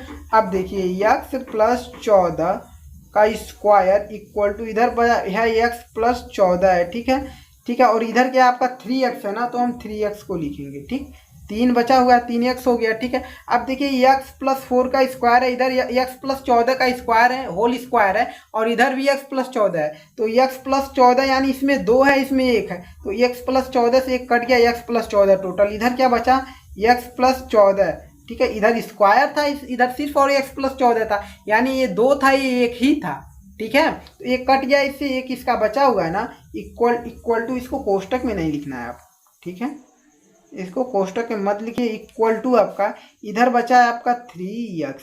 अब हम 3x को इधर ला लें और 14 को उधर भेज दें, बेहतर रहेगा। नहीं तो हम x को उधर भेजते हैं, इसको सीधा लिख लेंगे। तो 3x इधर है, x उधर जाएगा तो माइनस में x इक्वल टू इधर बचा आपका 14। ठीक है, कोई दिक्कत। 3x में से जब एक x घटेगा तो 2x बचेगा इक्वल टू 14। तो 2 1 कम 2, 2 7 14, x का मान मिला आपका 7। ठीक है, और x का मान ही निकालना था हमको। x का मान जब 7 मिल गया तो बहुत ही आसानी से हम क्या निकाल लेंगे, बहुत बड़ा सोल्यूशन लग रहा है। ये x का मान जब 7 मिल गया तो हमको एक AB का मान निकालना था। याद करना AB और AC, AB बराबर इतना है और AC बराबर इतना है, तो x का मान रखेंगे पता चल जाएगा। अतः ठीक है, x का मान पता चला तो AB इक्वल टू हमको पता है क्या, AB इक्वल टू क्या है, x प्लस 8 है। तो x प्लस 8 है इक्वल टू AB। ठीक है, x का मान 7 निकला प्लस 8। ठीक है, तो AB इक्वल टू 7 और 8 को जब जोड़ेंगे तो 7 का 2 देंगे इसमें तो 10 हो जाएगा, 10 5 15। AB का मान 15 सेंटीमीटर मिला। ठीक है, इसी तरीके से क्या मिल जाएगा, अब मिल जाएगा AC का, BC क्या निकालना था, AC का मान ना, AC का। तो AC इक्वल टू क्या है, x प्लस 6 है तो x प्लस 6 हो गया। तो AC इक्वल टू x का मान पता है 7 निकला है प्लस 6 है तो 6। तो AC इक्वल टू 7 और 6 को जब जोड़ेंगे तो क्या हो जाएगा, 12 1 13 हो जाएगा। ठीक, 13 सेंटीमीटर। यानी AB का मान भी हमें पता चल गया और AC का मान भी, यानी A भी आंसर मिल गया और A भी आंसर मिल गया। ये जो है क्वेश्चन को हमने सॉल्व करके समाप्त कर लिया। कोई भी दिक्कत नहीं होना चाहिए गाइस, बहुत बेहतर तरीके से हम लोगों ने सॉल्व किया है। ठीक है, कोई भी नहीं इस क्वेश्चन को इतने बेहतर तरीके से किया होगा, हमें बिल्कुल विश्वास है। ठीक है, जितना बेहतर से इस क्वेश्चन को हमने किए हैं, हमें खुद पता है बहुत टाइम लगा, बट बेहतर तरीके से हम सब किए हैं इस क्वेश्चन को, कहीं भी कोई दिक्कत नहीं हुआ होगा आप सबको। ठीक है, तो अब आएंगे हम सब अगले क्वेश्चन पे, क्वेश्चन नंबर 13 पर। ठीक है, 12 नंबर क्वेश्चन तक सॉल्व हो चुका है आपका। ठीक है, और इसके पहले के वीडियो नहीं देखे, डिस्क्रिप्शन बॉक्स में लिंक है, और जो है प्ले लिस्ट से अगर जाकर तैयारी करते हैं तो सबसे, अब देखिए हम आपको कुछ बातें बता दें कि अगर देखिए, अगर हम आपको चैप्टर वाइज हिंदी करा रहे हैं तो आप नहीं देख रहे हैं तो आपका नुकसान है। अगर आपका अनसॉल्व करा रहे हैं सभी सब्जेक्टों का, अगर आप नहीं देख रहे हैं तो आपका नुकसान है। अगर देखिए और मैथ का 1 शॉट वीडियो दे रहे हैं, अगर आप नहीं देख रहे हैं तो आपका नुकसान है। ठीक है, क्यों नुकसान है, क्योंकि आप सब सिर्फ और सिर्फ इम्पोर्टेंट क्वेश्चन के पीछे पड़े हुए हैं ना, तो ये आपके लिए बहुत नुकसानदायक है। आप चैप्टर वाइज तैयारी करिए, मॉडल पेपर करिए और अनसॉल्व को करिए, कहीं से भी करिए, हमारे ही द्वारा करिए या किसी और चैनल के माध्यम से करिए, कोई दिक्कत नहीं है। बट आपको हम बता दें तो आपको करना है अनसॉल्व को सॉल्व। ठीक है, चैप्टर वाइज इंपॉर्टेंट क्वेश्चन, यानी चैप्टर वाइज बिल्कुल अच्छे से पढ़ना है, इंपॉर्टेंट क्वेश्चन कहीं से भी नहीं पढ़ना है। चैप्टर वाइज पढ़ेंगे तो समझ में आएगा और पेपर में जब आएगा तो चैप्टर वाइज पढ़े रहेंगे गाइस, तभी आप उसका सॉल्यूशन दे पाएंगे, नहीं तो नहीं दे पाएंगे, कंफर्म के साथ हम कहते हैं। ठीक है, कंफर्म है आपका। अगर चैप्टर वाइज जब भी क्वेश्चन किए रहते हैं, जितना हेल्प मिलता है, कभी भी 10 important question, 50 important question, 100 important question करके आप हार जाएंगे, एक भी क्वेश्चन नहीं मिलेगा, विश्वास करिए हमारा। इसलिए हम चैप्टर वाइज लेकर आते हैं क्वेश्चन की, ताकि बच्चों को हम धोखा ना दें, व्यूज के चक्कर में बिल्कुल नहीं रहना हमको।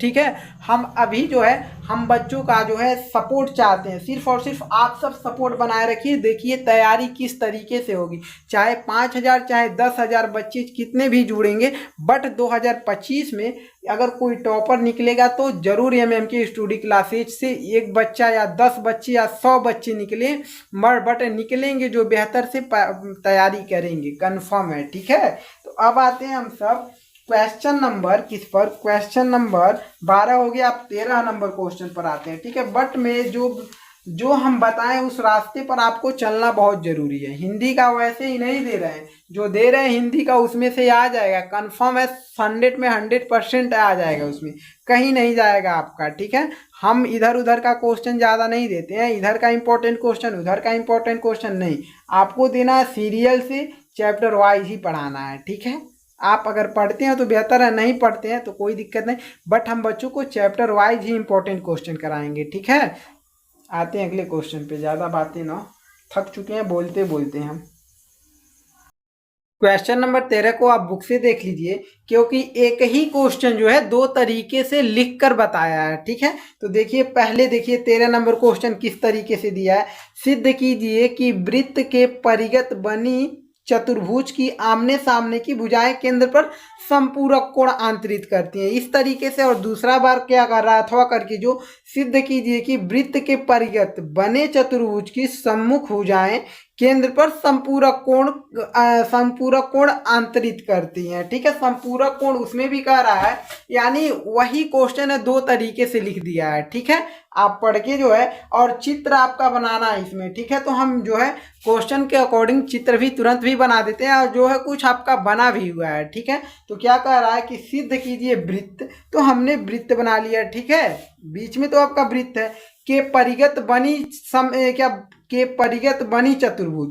तो चतुर्भुज क्या होती है, चार भुजा वाली। और परिगत की मतलब होता है कि जो भी कह रहा है चतुर्भुज के या त्रिभुज के, तो चतुर्भुज की चार भुजाएं होती हैं, यानी वृत्त से जो है चारों भुजाएं स्पर्श करेंगी, ठीक है। कोई दिक्कत नहीं है ना। अब इसके बाद देखिए क्या है, आमने सामने की भुजाएं केंद्र पर संपूरक कोण आंतरित करती हैं। केंद्र क्या है, यहीं पर है, इस केंद्र पर आमने सामने की भुजाएं। तो आमने सामने की भुजाएं तो पता ही नहीं चल रहा है। जब आप इसको बी को जब डी से मिलाएंगे, ठीक है, हम मिला देते हैं बी को, हम किससे मिला देते हैं, बी को डी से मिला देते हैं, ठीक है।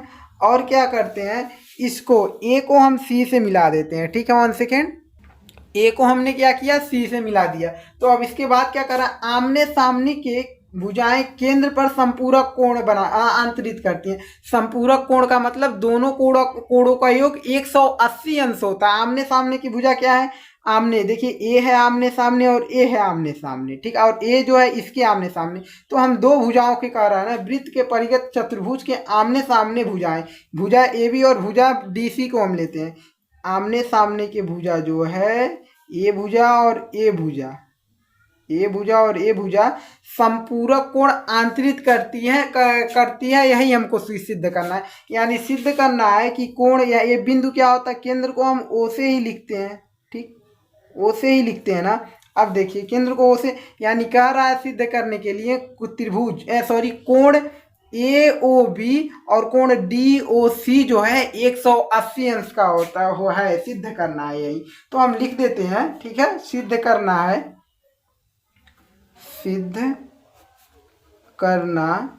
ठीक है सिद्ध करना है। यहाँ पर हल लिख लीजिएगा, लिख देते हैं, नहीं तो कहेंगे क्या हम लिखेंगे, पीडीएफ में नहीं रहेगा तो कैसे पता चलेगा। सिद्ध करना है कि क्या सिद्ध करना, कोण ए ओ बी, ओ को बीच में लेंगे, कोण ए ओ बी, जिसको हम कोण लेते हैं उसको बीच में लेते हैं, बराबर प्लस इसको दोनों को जोड़ने पर डी ओ सी, ठीक है। क्या लिए, कोण डी लग रहा है ना, D O C equal to 180 अंश, हमको यही सिद्ध करना है, ठीक है। क्या सिद्ध करना है, जो आपके हैं सामने यही सिद्ध करना है ना। तो इसके बाद जो हम क्या करते हैं, इस देखिए जहाँ पर स्पर्श बिंदु है, यहाँ पर स्पर्श बिंदु, यहाँ पर स्पर्श बिंदु, यहाँ पर स्पर्श बिंदु, यहाँ पर स्पर्श बिंदु, इसका नाम हम कुछ दे देते हैं, ठीक है। इसका नाम हम पी क्यू आर यस नाम दे दिए, ठीक है। इसके बाद जो हम क्या करते हैं, रचना कर देते हैं। अब ये क्या है, स्पर्श बिंदु, इसको केंद्र से मिला देते हैं। तो इसको हम क्या करिए, केंद्र से क्या किए, मिला दिए, कोई दिक्कत नहीं है ना। सबको हम केंद्र से मिला देते हैं। इस कोण को जो है दो भागों में बांट दिया, ठीक है। इसको भी हम मिला देते हैं केंद्र से, ठीक। और इसको भी जो है स्पर्श बिंदु से केंद्र को मिला दिए, ठीक है। तो अब देखिए कोण कितना बन गया, एक कोण यहाँ पर भी लिख सकते हैं। इस दोनों कोणों को आप ध्यान रखिएगा, ये बड़ा वाला यहाँ से यहाँ तक, इन्हीं को हमको क्या दिखाना है, संपूरक कोण ना, बिल्कुल ध्यान से हटाइएगा मत। इसका भी हम नाम रख रहे हैं, इस कोण को, इस कोण का 1 नाम रख देते हैं, और इस कोण का हम 2 नाम 2 रख देते हैं, यानी, और इस कोण का 3, और इस कोण का 4, और इस कोण का 5, इस कोण का 6, और इस कोण का जो है 7, और इस कोण का जो है 8 रख देते हैं। कोई दिक्कत नहीं है ना। अब देखिए हमको क्या करना है, इन दोनों को संपूरक दिखाने के लिए पहले तो हम इन दोनों त्रिभुजों में चलते हैं। इसमें हम सर्वांगसम दो जब त्रिभुज को दिखा देंगे तो जो है हमारे लिए आसानी रहेगी। ठीक है, हम देखिए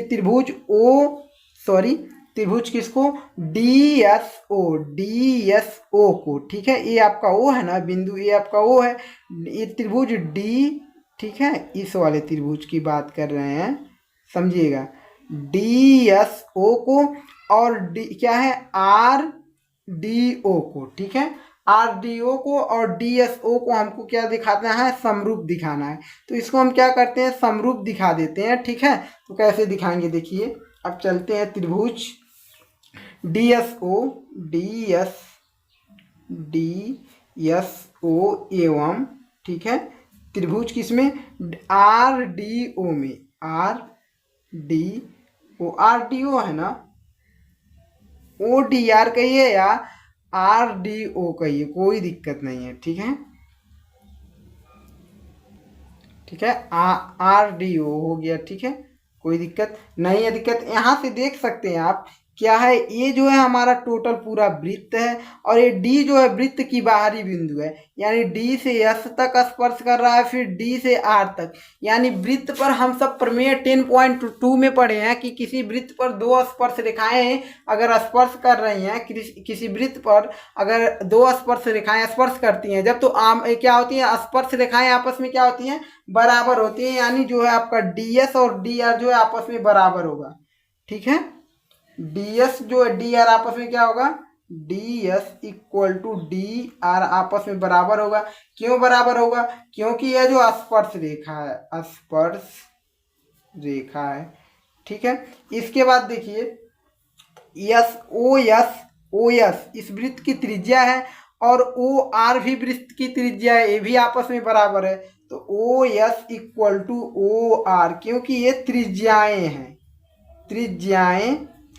ठीक है, त्रिज्याएं है ना, कोई दिक्कत नहीं है ना, दिक्कत। अब देखिए क्या करते हैं, ठीक है, ये जो है ओ एस और डी ओ आर त्रिज्या है वृत्त का दोनों, इसलिए दोनों बराबर हो गया। अब देखिए ओ डी और ओ डी, इन दोनों त्रिभुज में ओ डी है। ठीक है, देखिए ओ डी जो है डी एस ओ वाले भी त्रिभुज में ये वाला ओ डी पड़ रहा है, और आर डी क्या लिए, उसके बाद आर डी ओ लिए ना, हाँ, आर डी ओ वाले में ए वाला जो है भुजा पड़ रहा है, यानी O D equal to O D. ठीक है, O D equal to O D जो है उभयनिष्ठ भुजा है। क्या है, उभयनिष्ठ भुजा है, भ आधा रहेगा आपका, उभयनिष्ठ भुजा है। ठीक है, उभयनिष्ठ भुजा है, यानी इसकी तीनों जो है आपस में भुजाएं बराबर हैं। ठीक है, इस त्रिभुज की, यानी दोनों समकोण त्रिभुज थे ना, तो इन दोनों त्रिभुजों की आपस में तीनों भुजा बराबर है। तो हम क्या लिख सकते हैं, यानी साइड समरूपता कसौटी से ये जो है सर्वांगसम है। ठीक है, तो आप लिख सकते हैं क्या, त्रिभुज डी एस ओ सर्वांगसम का चिन्ह इस तरीके से, सर्वांगसम है आर डी ओ के सर्वांगसम है। ठीक है, सर्वांगसम है ये दोनों। ठीक है, और कैसे सर्वांगसम है ये भी आपसे हम बता दें, साइड समरूपता से। ठीक है, हो गया, इतना लिखना जरूरी है, साइड यानी भुजा से ये आपका सर्वांगसम है। अगर सर्वांगसम है तो इसके कोण भी क्या होंगे, बराबर होंगे। कोण 6 जो होगा कोण 5 के बराबर होगा, तो हम यहाँ पर लिख लेंगे कोण 6 इक्वल टू कोण 5 के बराबर होगा। क्यों बराबर होगा, आप सब भी लिख लीजिएगा, सी पी सी टी से। ठीक है, सी पी सी टी के नियम से। ठीक है, इतना लिख लीजिएगा। अब इसके बाद देखिए हम सबको करना क्या है, अब इतना पता चल गया बराबर है, तो इसी प्रकार यहाँ पर लिख लेंगे,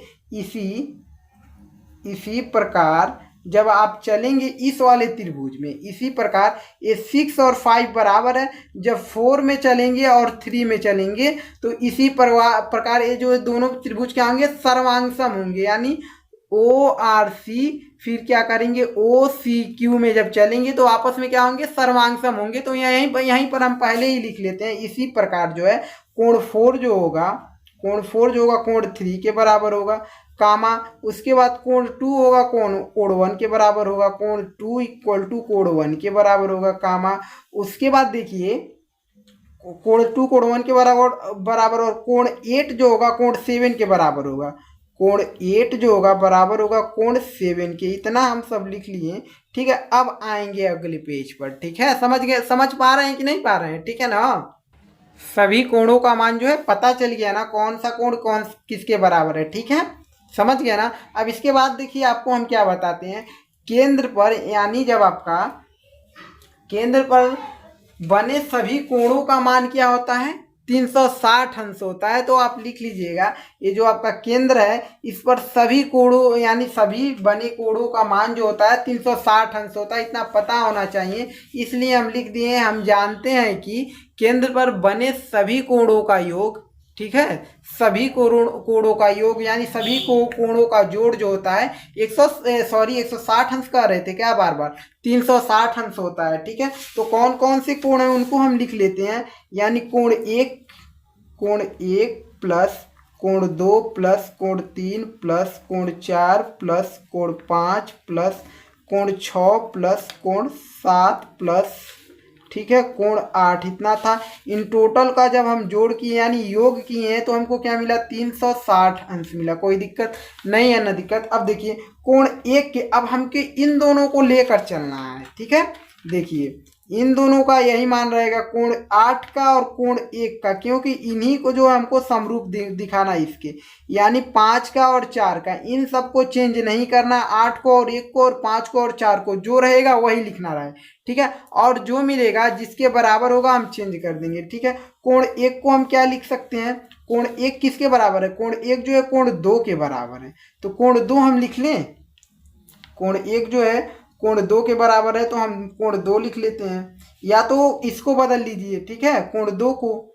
ठीक है, क्योंकि कोण 1 को तो हमको बदलना नहीं है, सॉरी, कोण 1 को नहीं बदलना और कोण 8 को नहीं बदलना और कोण 5 को और कोण 4 को नहीं, क्योंकि ये जो है इनको और इसको जो है हमको समकोण क्या दिखाना है? संपूरक दिखाना है। ठीक है, तो आइए कोण 1 को नहीं बदलेंगे, कोण 2 को। कोण 2 को हम क्या लिख सकते हैं? कोण 1 के बराबर है तो कोण 1 लिख सकते हैं। कोण 1 रहेगा प्लस, इसको भी कोण 1 लिख लेंगे। ठीक है, प्लस कोण 3 को बदलना है, हम बदल सकते हैं। कोण 3 को कोण 4 लिख सकते हैं, कोण 4 प्लस कोण 4 को क्या हम बदलेंगे? नहीं बदलेंगे। ठीक है, इसी में पड़ा तो कोण 4 ही रहेगा। प्लस कोण 5 जो है इसको बदल सकते हैं? नहीं, कोण 5 ही रहेगा। ठीक, प्लस कोण 6 को हम बदल सकते हैं? तो कोण 6 हाँ बिल्कुल बदल सकते हैं, क्योंकि यहाँ पर है ना कोण 6, अगर इस यहाँ से यहाँ तक का आमने सामने की जो भुजा पहले हम लिए इन दोनों की नहीं बदल सकते हैं। ठीक है, यानी कोण 6 को हम क्या लिख सकते हैं? कोण 6 कहाँ है जी? कोण 6 को हम कोण 5 लिख सकते हैं। ठीक, कोण 5 बराबर है ना उसके। प्लस कोण 7 को हम बदल सकते हैं, कोण 7 के बराबर कोण 8 लिख सकते हैं, कोण 8 प्लस कोण 8, ठीक है, इक्वल टू 360 अंश। ठीक है, 360 अंश। कोई दिक्कत नहीं है ना? दिक्कत। अब देखिए कोण 1 और कोण 1 जो है 2 है, तो लिख लेंगे। यानी एक कोई रहे, जैसे आपको क्या हम समझाएं, जैसे एक एक्स यहाँ पर है, एक एक्स यहाँ पर है, तो 2x होगा। ऐसे ही आपका कोण 1 यहाँ है तो कोण 1 यहाँ है, तो 2 कोण 1 हो जाएगा, 2 कोण 1 हो जाएगा ना, 2 कोण 1 हो जाएगा। प्लस कोण 4 क्या हो जाएगा? 2 कोण 4 हो जाएगा। ठीक है, 2 कोण 4 हो जाएगा। ठीक, प्लस कोण 5 2 कोण 5 हो जाएगा। प्लस कोण 8 2 कोण 8 हो जाएंगे। ठीक है, इक्वल टू 360 अंश। ठीक है, कोई दिक्कत तो नहीं है ना? अब देखिए इस सब में से हम 2 कॉमन आसानी से ले लेंगे। ठीक है, यहाँ पर बचा कोण 1 प्लस कोण 4 प्लस कोण 5 प्लस कोण 8 इक्वल टू 360।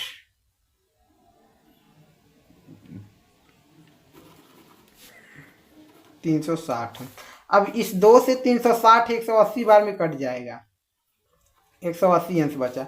अब यहाँ पर बचा क्या? कोण 1 प्लस कोण 4, ठीक है, प्लस कोण 5 प्लस कोण 8 इक्वल टू 180 अंश। कोई दिक्कत नहीं है ना? अब देखिए हम कोण 1 को और कोण 8 को क्या लिख सकते हैं? कोण 1 है, ठीक है, और कोण 8 है, तो इसको हम लिख सकते हैं, क्या लिख सकते हैं? ए यानी कोण AOB लिख सकते हैं कि नहीं लिख सकते हैं?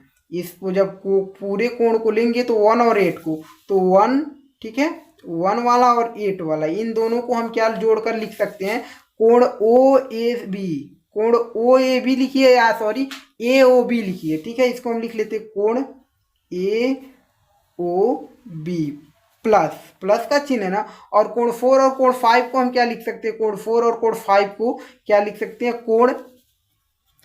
कोण डी ओ बी लिख सकते हैं ना। तो कोण डी ओ बी बहुत ही आसानी से लिख लिए इसको और इसको, ठीक है।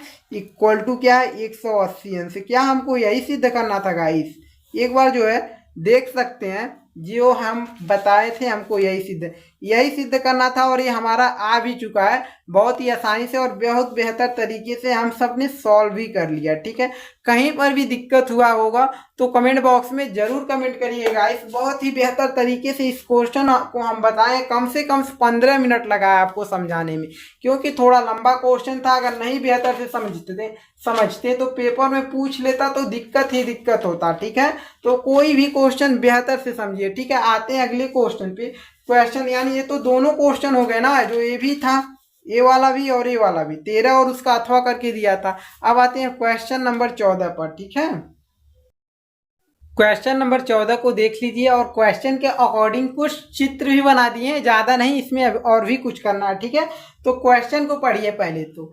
3 वृत्त जिनके केंद्र क्रमशः ए बी सी है, यानी 3 वृत्त हैं जिनके केंद्र, एक केंद्र हम ए ले लेते हैं, ठीक है, इस केंद्र को हम बी ले लेते हैं, और इस केंद्र को हम क्या ले लेते हैं, सी ले लेते हैं, इस वाले को, ठीक है, कोई दिक्कत नहीं है। उसके बाद एक दूसरे से बाह्यतः स्पर्श कर रहे हैं, कौन, वृत्त जो है एक दूसरे से बाह्यतः स्पर्श कर रहे हैं कि नहीं, यहाँ पर स्पर्श, यहाँ पर और यहाँ, यानी ये तीनों जो है एक दूसरे से बाह्यतः स्पर्श कर रहे हैं, ठीक है, करते हैं। यदि ए बी बराबर 7 सेंटीमीटर, ए से लेकर बी तक की, ए से लेकर बी तक की जो दूरी दिया है 7 सेमी दिया है। उसके बाद बी से लेकर 5, ये लिख भी दिए हैं, देखिए ए बी बराबर 7 सेंटीमीटर, ठीक है।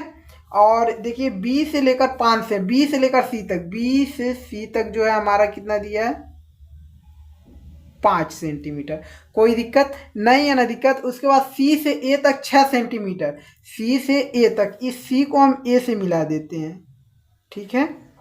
सी को किससे मिला दिए, ए से मिला दिए। सी से जो है ए तक 6 सेंटीमीटर हो तो इन वृत्तों की त्रिज्याएं ज्ञात कीजिए। अब इन तीनों वृत्तों की त्रिज्याएं ज्ञात करना है, यानी केंद्र जिसका ओ है इसका त्रिज्या कितना होगा, केंद्र बी वाले का त्रिज्या कितना होगा, केंद्र सी वाले का त्रिज्या कितना होगा, ये आपको पता करना पड़ेगा, ठीक है। तो देखिए त्रिज्या क्या होगा, मानना पड़ेगा। तो मानेंगे कि केंद्र ए वाले की त्रिज्या को हमने x मान लिया, ठीक है। तो यहाँ से यहाँ तक जो केंद्र ए का त्रिज्या है, उसके बाद केंद्र बी का त्रिज्या है इधर, ठीक है ना। केंद्र बी के त्रिज्या को हम y मान लेते हैं, और केंद्र सी यहाँ से यहाँ तक जो है, अभी तक केंद्र देखिए यहाँ से यहाँ तक केंद्र ए का त्रिज्या, फिर यहाँ से यहाँ तक भी तो केंद्र ए का ही त्रिज्या है, ये भी आपका x ही होगा, ठीक है। और देखिए ये केंद्र वाई बी का त्रिज्या यहाँ से यहाँ तक है, तो यहाँ से यहाँ तक केंद्र बी का ही त्रिज्या होगा, ये भी आपका वाई ही होगा, कोई दिक्कत नहीं है। देखिए आप केंद्र सी का यहाँ से यहाँ तक, इसके स्पर्श बिंदु तक, ये इस वाले केंद्र सी का त्रिज्या हम जेड मान लेते हैं, यहाँ से यहाँ तक जेड होगा, तो केंद्र यहाँ से यहाँ तक ये भी इसका केंद्र जिसका सी है इसका त्रिज्या है, तो ये भी आपका जेड ही होगा, ठीक, कोई दिक्कत नहीं है ना।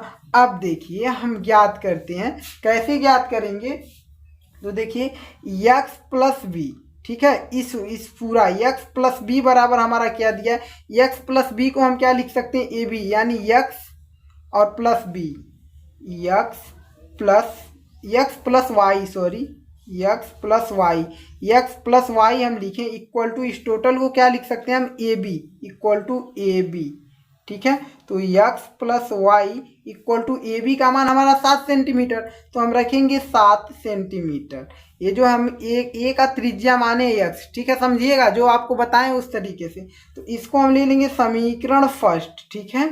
अब इसके बाद देखिए x, देखिए y और z है ना, तो y plus Z equal to क्या लिख सकते हैं, बी से सी तक है, इसको हम बी सी लिख सकते हैं। तो y plus Z equal to B C के जगह क्या रखेंगे, 5, क्योंकि बी सी का मान 5 है। इसको हम ले लिए समीकरण 2, ठीक है। अब देखिए यक्स जेड को लिखेंगे, X plus Z equal to, इसको लिख सकते हैं हम सी ए कहिए या ए सी कहिए, ठीक है। सी ए इसमें दिया तो सी ए ही लिखते हैं, सी ए।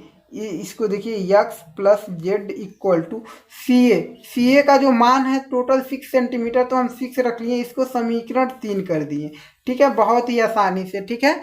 अब देखिए समीकरण फर्स्ट, ठीक, समीकरण फर्स्ट प्लस सेकेंड, ठीक है, प्लस थर्ड, यानी तीनों समीकरणों को जोड़ने पर, ठीक है, तो जोड़ेंगे y plus Z equal to क्या है हमारा, ओहो ये आपका क्या था, आपका x प्लस जे वाई है ना, पहला समीकरण x plus Y equal to 7 है, फिर y plus Z equal to 5 है, y जेड वाली को इधर लिख दें क्या, कोई दिक्कत नहीं है, जोड़ना ही है। तो हमें x वाली देखिए y प्लस जेड है ना, तो y वाले की इधर लिख दे क्या, जोड़ने में आसानी रहेगा, नहीं तो कोई दिक्कत नहीं, y प्लस जेड ही लिखिए, y plus Z equal to क्या आपका 5 है, तो हम 5 लिख दिए। अरे यार x plus Z equal to 6 है, तो x plus Z equal to क्या है हमारा 6 है ना, तो हम 6 को रखेंगे, ठीक है, कोई दिक्कत नहीं है। जोड़ने पर, जोड़ते हैं, जोड़ने पर जोड़ लेना, तो देखिए यक्स वाले को पार्ट के एक साथ जोड़ेंगे, यक्स आपका 2x, ठीक है, क्या हो गया आपका 2x हो जाएगा ना, 2x हो गया। अब देखिए y वाला एक साथ जोड़ेंगे, तो y आपका क्या हो जाएगा 2y प्लस 2y, ठीक है, और जेड वाले को एक साथ, तो प्लस क्या हो जाएगा 2z इक्वल टू, इसको जब टोटल जोड़ लेंगे, यानी क्या है आपका ये 7 5 और 6, 7 5 12, 12 6 कितना होगा 18 हो जाएगा ना, तो ये हमारा क्या हो गया 18 हो गया, ठीक है। अब यहाँ से हम 2 कॉमन लेते हैं, 2 कॉमन लेंगे, इधर बचेगा x plus y plus Z equal to 18, तो 2 1 कम 2 2 9 18, x plus Y equal to z equal to 9 मिला ना 9। अब क्या करते हैं यहाँ पर, अब समीकरण फर्स्ट से चलेंगे, ठीक है, इसमें x plus Y equal to 9 मिला है, तो कोई और पेज नहीं है क्या हमारे पास, है कि नहीं है, देख सकते हैं 1 सेकेंड, ठीक है, इतना ही मिला है ना, x plus y plus Z equal to 9 मिला है, ठीक है, तो मिला। अब यहाँ से देखिए x प्लस वाई का मान आपको पता है, यहाँ से यहाँ तक समीकरण फर्स्ट से चलते हैं, समीकरण फर्स्ट से, तो x प्लस वाई का मान आपको क्या पता है, x plus Y equal to 7, जब हम समीकरण फर्स्ट यहाँ लिखे समीकरण फर्स्ट से, x प्लस वाई का मान क्या है 7, तो इसके जगह क्या हम रखेंगे 7 प्लस जेड इक्वल टू 9, 7 को उधर भेजेंगे, यानी z इक्वल टू 9 माइनस 7, उधर जाएगा तो क्या होगा z इक्वल टू 9 में से 7 गया 2, यानी z वाले जिस केंद्र को हम लिए उसकी त्रिज्या जो है 2 है, उसकी त्रिज्या क्या है 2 है। अब यहाँ से हम चलेंगे क्या, समीकरण सेकंड से, समीकरण, ठीक है 2 से, समीकरण 2 में आप देख सकते हैं, समीकरण 2 में जो है, समीकरण 2 है y प्लस जेड, यानी y प्लस जेड का जो मान है क्या है 5 है ना, तो हम 5 रखेंगे, तो x आपका वही रहेगा प्लस y प्लस जेड का मान 5, तो 5 इक्वल टू 9, तो x इक्वल टू 5 उधर जाएगा, माइनस में होगा, 9 में से 5 घटेगा तो क्या बचेगा 4, यानी जिसको हम x केंद्र, ये किसका केंद्र था, यह जो है केंद्र ए वाले का जो है त्रिज्या है, कितना माने थे x माने थे, उसका 4 सेंटीमीटर में लिख सकते हैं, ठीक है, सेंटीमीटर में आप लिख सकते हैं, ठीक है। इसके बाद समीकरण, इसमें इसी में हम चल रहे हैं, समीकरण फर्स्ट सेकेंड थर्ड, समीकरण तीसरे से, समीकरण जब तीसरे से चलेंगे तो x प्लस जेड, यानी x और z का मान जो दिया 6 दिया है, तो हम क्या करते हैं 6 रख देते हैं, बचेगा आपका प्लस वाई इक्वल टू 9, तो y इक्वल टू 6 में से जब 6 उधर जाएगा 9 की तरफ तो माइनस में हो जाए, 9 में से जब 6 घटेगा 3 बचेगा, यानी यह जो है केंद्र बी वाले का y माने थे, तो केंद्र ये सेंटीमीटर में, ठीक है, तो केंद्र बी वाले का जो है केंद्र कितना मिला 3 सेंटीमीटर, अतः आप लिख सकते हैं, अतः x इक्वल टू 4, ठीक है, comma y equal to 3 comma z equal to 2, ये जो है सबका केंद्र मिल गया, आसानी से आंसर हो जाएगा। ठीक है, कोई दिक्कत हुआ है नहीं ना, बहुत ही आसान क्वेश्चन था गाइस, बिल्कुल परेशान नहीं होना, ऐसे क्वेश्चनों से हम सब लड़ जाएंगे। ठीक है, अगर बोर्ड एग्जाम में आएगा तो लड़ जाएंगे कि नहीं लड़ जाएंगे, ऐसे क्वेश्चन से हार कर नहीं आना है, लड़कर आना है सभी क्वेश्चन से, क्योंकि इतनी बेहतरीन तैयारी जो आपकी हो रही है, तो इस ऐसी तैयारी होगी, उसके बावजूद अगर आप नहीं क्वेश्चन करके आएंगे तो कितना समझ लीजिए शर्म की बात है। ठीक है, तैयारी जितना हो सके उतना बेहतर करिए। एक दिन अगर वीडियो लेट हो जाता है, नहीं जाता है, तो घबराइए मत, हम आप सबके लिए वीडियो बनाते ही रहते हैं।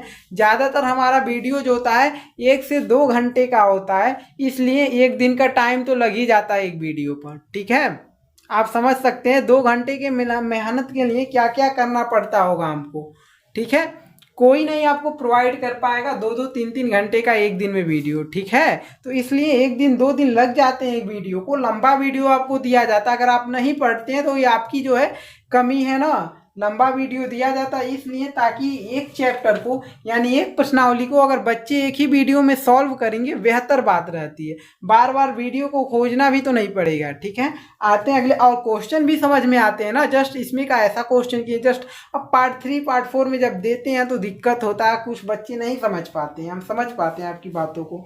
ठीक है, तो आते हैं हम क्वेश्चन 15वें नंबर क्वेश्चन पे। नहीं तो इसमें हम 3-4 क्वेश्चन कराकर पार्ट 3 नहीं ला देते, हम सोचे पार्ट 1 तो दे ही दिए, पार्ट 2 में पूरा कंप्लीट करके प्रश्नावली देंगे। ठीक है, तो आते हैं क्वेश्चन नंबर 15 पर। ठीक है, क्वेश्चन नंबर 15 को आप देख सकते हैं। ठीक है, अपने बुक से भी देख लीजिए क्वेश्चन। ठीक है, बुक है ना आपके पास, बिल्कुल ऐसा ही आपका चित्र भी दिया होगा क्वेश्चन में, और क्वेश्चन भी ऐसा लिखा हुआ होगा। ठीक है, तो इसमें चित्र दिया है, इसकी वजह से जो है क्वेश्चन बहुत ही आसान है, अगर नहीं दिया रहता तो बनाना पड़ता तो थोड़ा सा हार्ड तो लगता। ठीक है, क्या है आपका, निम्न चित्र में ओ वृत्त का केंद्र है, ये जो ओ है वो वृत्त का क्या है, केंद्र है, तथा ए बी वृत्त की जीवा है, ए से बी तक ये क्या हमारी वृत्त की जीवा है। ठीक है, तो क्यू बी एस यानी क्यू बी एस कहाँ पर है, ये जो है क्यू बी एस कह रहा है, क्यू बी एस वृत्त के बिंदु बी यानी बिंदु बी पर स्पर्श रेखा है, यानी ये क्यू एस या एस क्यू कहिए, ये बिंदु बी पर क्या है, स्पर्श रेखा है। यदि कोण ए ओ बी यानी कोण ए ओ बी ए वाला 110 अंश हो। ठीक है, 110 अंश दिया है, तो कोण ए पी बी, कोण ए पी बी यानी जो बीच में दिया उसको लेते हैं, उसको कोण लेते हैं, कोण ए पी बी यानी इसको, इसकी बात कर रहा है। ठीक है, पी की, तथा कोण ए बी क्यू बीच में क्या है, बी यानी कोण इस बी का बात कर रहा है। ठीक है, कोण बी का बात कर रहा है। ठीक है, इसका ज्ञात कीजिए, यानी इस कोण इसका और कोण इसका मान ज्ञात करना, तो जो ज्ञात करना उसको हम पहले लिख लेते हैं। ठीक है, हल ज्ञात करना है, क्या ज्ञात करना, कोण ए पी बी, ठीक है, इक्वल टू क्वेश्चन मार्क, और कोण ए बी क्यू है ना, इक्वल टू क्वेश्चन मार्क, ये दोनों हमको ज्ञात करना है। ठीक है, बहुत ही आसान है ये क्वेश्चन। ठीक है, अगर आप समझेंगे तब। अब यहाँ से आप देख सकते हैं कुछ दिया हुआ है, और इसमें तो क्या दिया हुआ है, अब देखिए केंद्र है, और केंद्र जब स्पर्श बिंदु पर पड़ता है तो क्या होता है, लंब होता है, समझते हैं। और कितने अंश का कोण बनाता है, 90 अंश का, 90 अंश का कोण बनाता है ये, यानी यह जो है कितने अंश का कोण बना रहा है, 90 अंश का कोण बना रहा है कि नहीं बना रहा है, 90 अंश का कोण बना रहा है ना। 90 अंश का अगर कोण बना रहा है आपका, तो कहाँ से कहाँ तक बना रहा है, देखिए एक कोण यहाँ से लेगा, इस वाले से यहाँ तक जो कोण है, इसको पूरा 90 अंश का बना रहा है, समझिएगा। कोण बी इसमें यानी इस वाले त्रिभुज को भी लिया और इस वाले त्रिभुज को लिया, दोनों त्रिभुज को लिया है, तो 90 अंश का बना रहा है। और हमसे सिर्फ इस वाले त्रिभुज का कोण का मान पूछा है, कोण ए बी क्यू का, ठीक है, और इसको भी त्रिभुज को लिया तब 90 अंश का कोण बना रहा है। यानी इस वाले कोण को अगर ज्ञात कर लें, ठीक है, कोण बी को इसमें त्रिभुज त्रिभुज ए ओ बी में अगर कोण ई बी को ज्ञात कर लें, ठीक है, कोण बी को अगर हम ज्ञात कर लें तो बहुत ही आसानी से ये जो है हमारा त्रिभुज कोण ए बी क्यू ज्ञात हो जाएगा, क्योंकि जब त्रिभुज ए बी क्यू में से हम इतना घटा देंगे तो इसको अभी हम फिलहाल यक्स मान लेते हैं, नहीं पता है, ठीक है, यक्स, और इस वाले को यक्स मान लेते हैं। और हमें पता है त्रिभुज के तीनों कोणों का मान कितना होता है, 180 अंश होता है। तो चलते हैं इस पर, ठीक है, किस में चलेंगे, त्रिभुज ए ओ बी में, त्रिभुज ए ओ बी में, ठीक है, त्रिभुज के तीनों कोणों का मान कितना होता है, 180 अंश, यानी कोण ए इसको आप लिख सकते हैं कोण ओ ए बी भी लिख सकते हैं, या डायरेक्ट ऐसे ही लिखिए कोण ए प्लस कोण बी प्लस कोण ओ इक्वल टू 180 अंश, ठीक है, कोई दिक्कत नहीं, ठीक है। और कोण ए को हमने माना यक्स, ठीक है, प्लस कोण बी को हमने माना यक्स, ठीक, कोई दिक्कत, प्लस कोण ओ जो है हमारा 110 अंश है, तो हमने रखा 110 अंश इक्वल टू 180 अंश, ठीक है। यक्स और यक्स 2x प्लस 110 अंश इक्वल टू 180 अंश, 110 अंश को उधर भेजेंगे तो 2x इक्वल टू 180 अंश माइनस 110 अंश, ठीक है। अब देखिए 2x इक्वल टू 180 में से 110 जब घटेगा क्या बचेगा आपका, क्या बचेगा गाइस, 70 बचेगा ना, तो 70 हमने लिख दिया। और 2 एक कम 2, 2 से 35 बार में कट जाएगा, यानी 35 अंश मिला। यक्स इक्वल टू का यक्स का मान कितना मिला, 35 अंश मिला, यक्स का मान क्या मिला, 35 अंश मिला ना, 35 अंश। तो अब बहुत ही आसानी से हम किसका मान ज्ञात कर लेंगे, अब इस वाले कोण बी का मान कैसे ज्ञात होगा, हम चलेंगे कोण ए बी ओ में, ओ ए बी क्यू में, कोण ए बी क्यू में, ए बी क्यू यहाँ पर लिखिए। अब कोण A B Q equal to, ये टोटल क्या है हमारा 90 अंश है, और हमको यक्स ही घटाना है, ठीक है। 1 सेकेंड, जब चलेंगे, ठीक है, यहाँ मत लिखिए, कोई दिक्कत नहीं है, यहाँ मत लिखिए, यहीं पर लिख सकते हैं।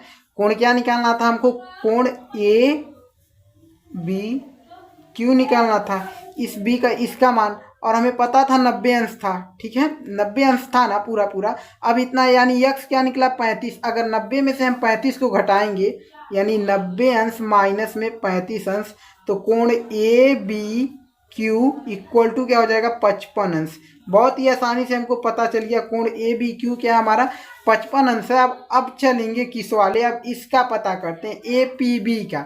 अब देखिए कोण जो यहाँ पर बना हुआ है इसका आधा होता है ऊपर वाला कोण, केंद्र पर बने कोण का जब ऊपर बनता है कोण तो इसका आधा होता है, ठीक है। तो डायरेक्ट वैसे ही हमको पता चल गया ए बी 55 अंश का होगा, बट इसको कुछ तरीके से हम लिख देते हैं। अब हम लिखते हैं, अब कोण ए पी बी, कोण ए पी बी है, ए पी बी है ना, हाँ बी इक्वल टू क्या हो जाएगा, कोण ए ओ बी का आधा होगा बटे 2, ठीक है, आधा होगा ना। हम जानते हैं कि यहाँ पर लिख लीजिएगा, हम जानते हैं कि, ठीक है, हम जानते हैं कि, अब देखिए कोण A P B equal to कोण ए ओ बी का मान क्या है 110 अंश है ना, ए ओ बी कोण 110 अंश है, तो 110 अंश बटे 2। अब देखिए कोण A P B equal to 2 से काटेंगे 55 बार में कट जाएगा, ठीक है, 55 अंश ए बी मिला, 55 अंश ए बी मिला, दोनों ही क्या हो जाएंगे अंश, और यही दोनों हमको ज्ञात करना था, ये भी ज्ञात हो गया ए बी, यानी दोनों क्या होंगे 55 अंश के ही होंगे, ठीक है, कोई दिक्कत नहीं है ना। बहुत बेहतर तरीके से इस क्वेश्चन को भी हम सब ने सॉल्व कर लिया। अब आते हैं इसके आगे वाले क्वेश्चन पे। क्वेश्चन नंबर जो है आपका 15 था, 16 नंबर क्वेश्चन पर आते हैं, ठीक है। क्वेश्चन नंबर 16 को आप देख सकते हैं, अपने बुक से भी देख लीजिए, बिल्कुल ऐसे ही चित्र बनाकर भी दिया हुआ है और क्वेश्चन भी ऐसे ही, ठीक है। तो आइए क्वेश्चन को पढ़ते हैं, उसके बाद जो है सॉल्व करते हैं। क्या है आपका क्वेश्चन, देख सकते हैं, निम्न चित्र में, यानी चित्र में कह रहा है कि पीटी वृत्त के बिंदु पी पर स्पर्श पीटी, ठीक है, पीटी वृत्त के बिंदु पी पर स्पर्श रेखा, यानी ये जो पीटी है ठीक है, बिंदु पी पर ही स्पर्श रेखा है वृत्त पर, ठीक है। तथा क्यू आर वृत्त का व्यास है, जो क्यू से लेकर आर तक ये क्या है, वृत्त का व्यास दिया हुआ है, ठीक है। यदि यम दिया है, इससे आप बिल्कुल परेशान मत होइएगा, इसको क्या करेंगे वैसे ही रहने दीजिए, ठीक है। यम है ना, तो कोण R P T equal to 50 अंश, यानी कोण आर यहाँ पर आर पी टी, यानी जो है आपका बीच में पी है, ठीक है, यानी पी का मान, इस पी का मान, कोण पी का मान आर पी टी का मान दिया है 50 अंश, ठीक, कोई दिक्कत नहीं है ना। हो तो यम को छोड़िए, इसको यहाँ पर देखिए, कोण क्यू आर पी, यानी कोण क्यू आर बीच में, यानी आर का मान ज्ञात करने के लिए कह रहा है, कोण आर का, ठीक, कोण क्यू आर पी ज्ञात कीजिए। बहुत ही आसानी से आप लोगों ने जिस तरह से हम बताया है, हमें आशा आप समझ गए होंगे कि कोण आर का ही मान ज्ञात करना। और कोण देखिए, ये आपका कोण पी का मान दिया किस वाले कोण में, तो इस वाले आर पी टी के कोण में, जो कोण 50 अंश दिया है। तो बहुत ही आसान है क्वेश्चन, देखिए, क्योंकि ये आपका ये क्या है, हमारा व्यास है, और व्यास पर परिधि पर जो है कितने अंश का कोण काटता है, 90 अंश का कोण बनता है, ठीक है। कितने अंश का कोण बनता है, यहाँ पर क्या बन रहा है, 90 अंश का कोण बन रहा है, ठीक है। तो यहाँ पर लिख लीजिए। तो पहला जो है यहाँ पर यही लिखेंगे कि प्रमेय क्या है आपका, प्रमेय व्यास परिधि पर 90 अंश का कोण काटता है, ठीक है। इसको मत लिखिए प्रमेय, इतना आपको पता होना चाहिए, हम जानते हैं कि लिख सकते हैं व्यास, ठीक है, व्यास परिधि पर ठीक है 90 अंश का कोण बनता है, ठीक है। व्यास परिधि पर 90 अंश का कोण बनाता है, ठीक है, 90 अंश का कोण, ठीक, बनाता है। कोई दिक्कत नहीं है, दिक्कत ना, तो यानी जो आपका कोण, ये आपका क्या है, कोण क्यू पी आर, कोण, इसको पी को हम लेंगे बीच में, कोण क्यू पी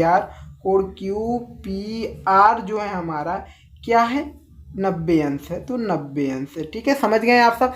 इसके बाद देखिए, ये जो आपका दिया है इसको तो रहने दीजिए ऐसे ही, क्योंकि देखिए एकांतर कोण से जो आपका कोण Q है, यानी कोण पी क्यू आर, ठीक है, क्या हो जाएगा, कोण पी क्यू आर, यानी Q का मान क्या हो गया आपका, कोण 50 अंश हो जाएगा, क्यों, एकांतर कोण के नाते।とयहाँ हम सेकेंड में लिख लेंगे, क्या लिख लेंगे, एकांतर वृत्तखंड प्रमेय से, ठीक है, एकांतर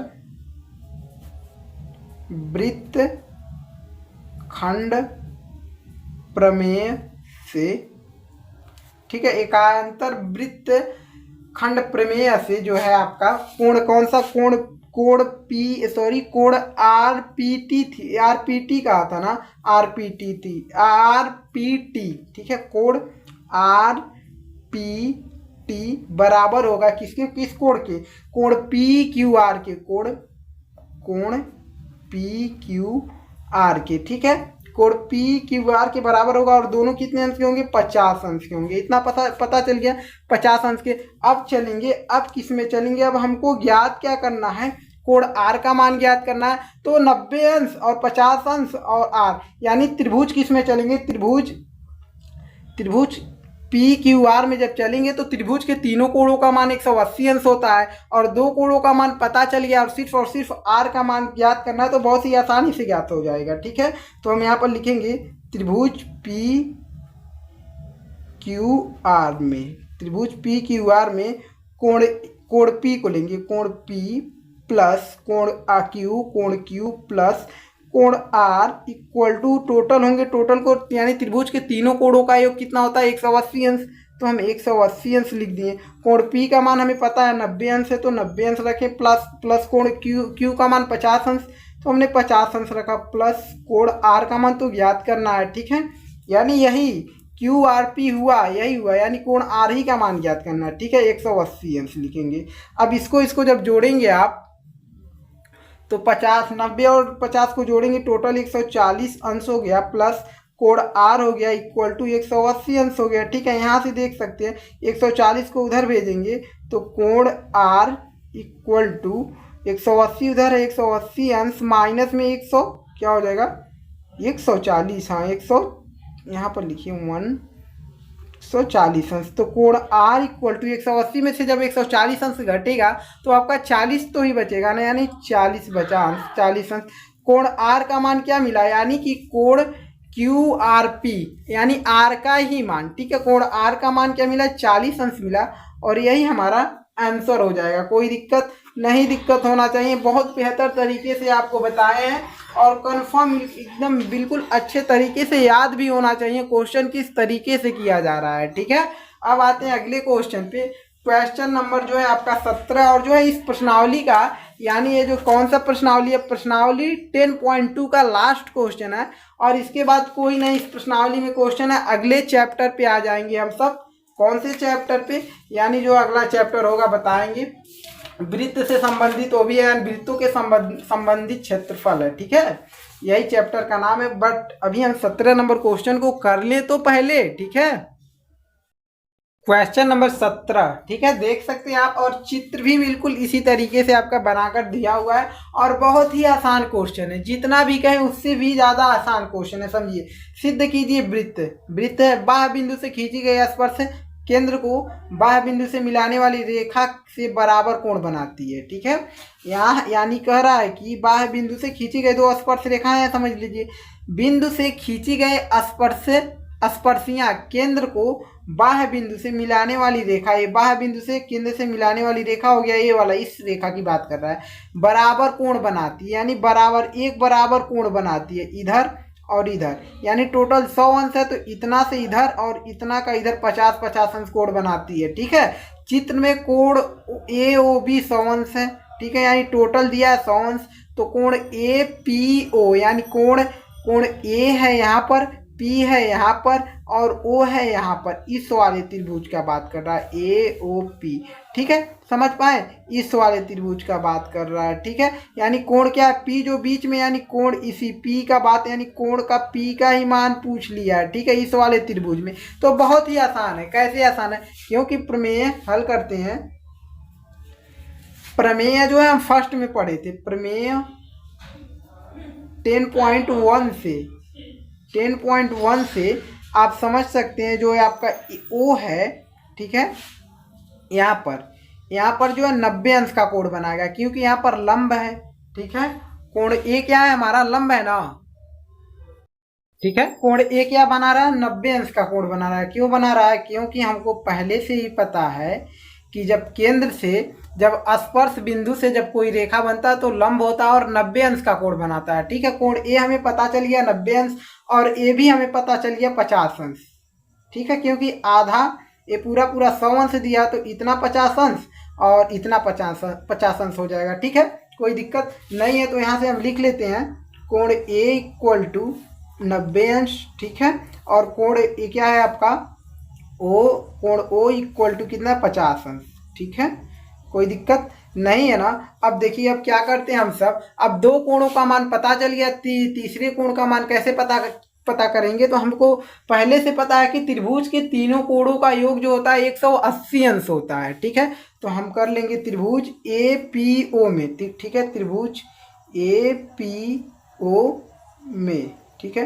कोण A प्लस कोण क्या है, कोण A कोण O, ठीक है, कोण O है, प्लस कोण P इक्वल टू 180 अंश का होता है, ठीक है। पहले से हमको पता है। तो कोण A हमारा क्या है, 90 अंश है, तो 90 अंश रखेंगे, ठीक। प्लस कोण O क्या है हमारा 50 अंश, तो 50 अंश रखेंगे। प्लस कोण P नहीं पता, कोण P निकालना है, इक्वल टू 180 अंश, ठीक है। इसको जोड़ेंगे तो 140 अंश हो जाएगा, ठीक है। प्लस कोण P इक्वल टू 180 अंश, 140 अंश को जब उधर भेजेंगे तो कोण P इक्वल टू 180 अंश माइनस में 140 अंश हो जाएगा, ठीक है।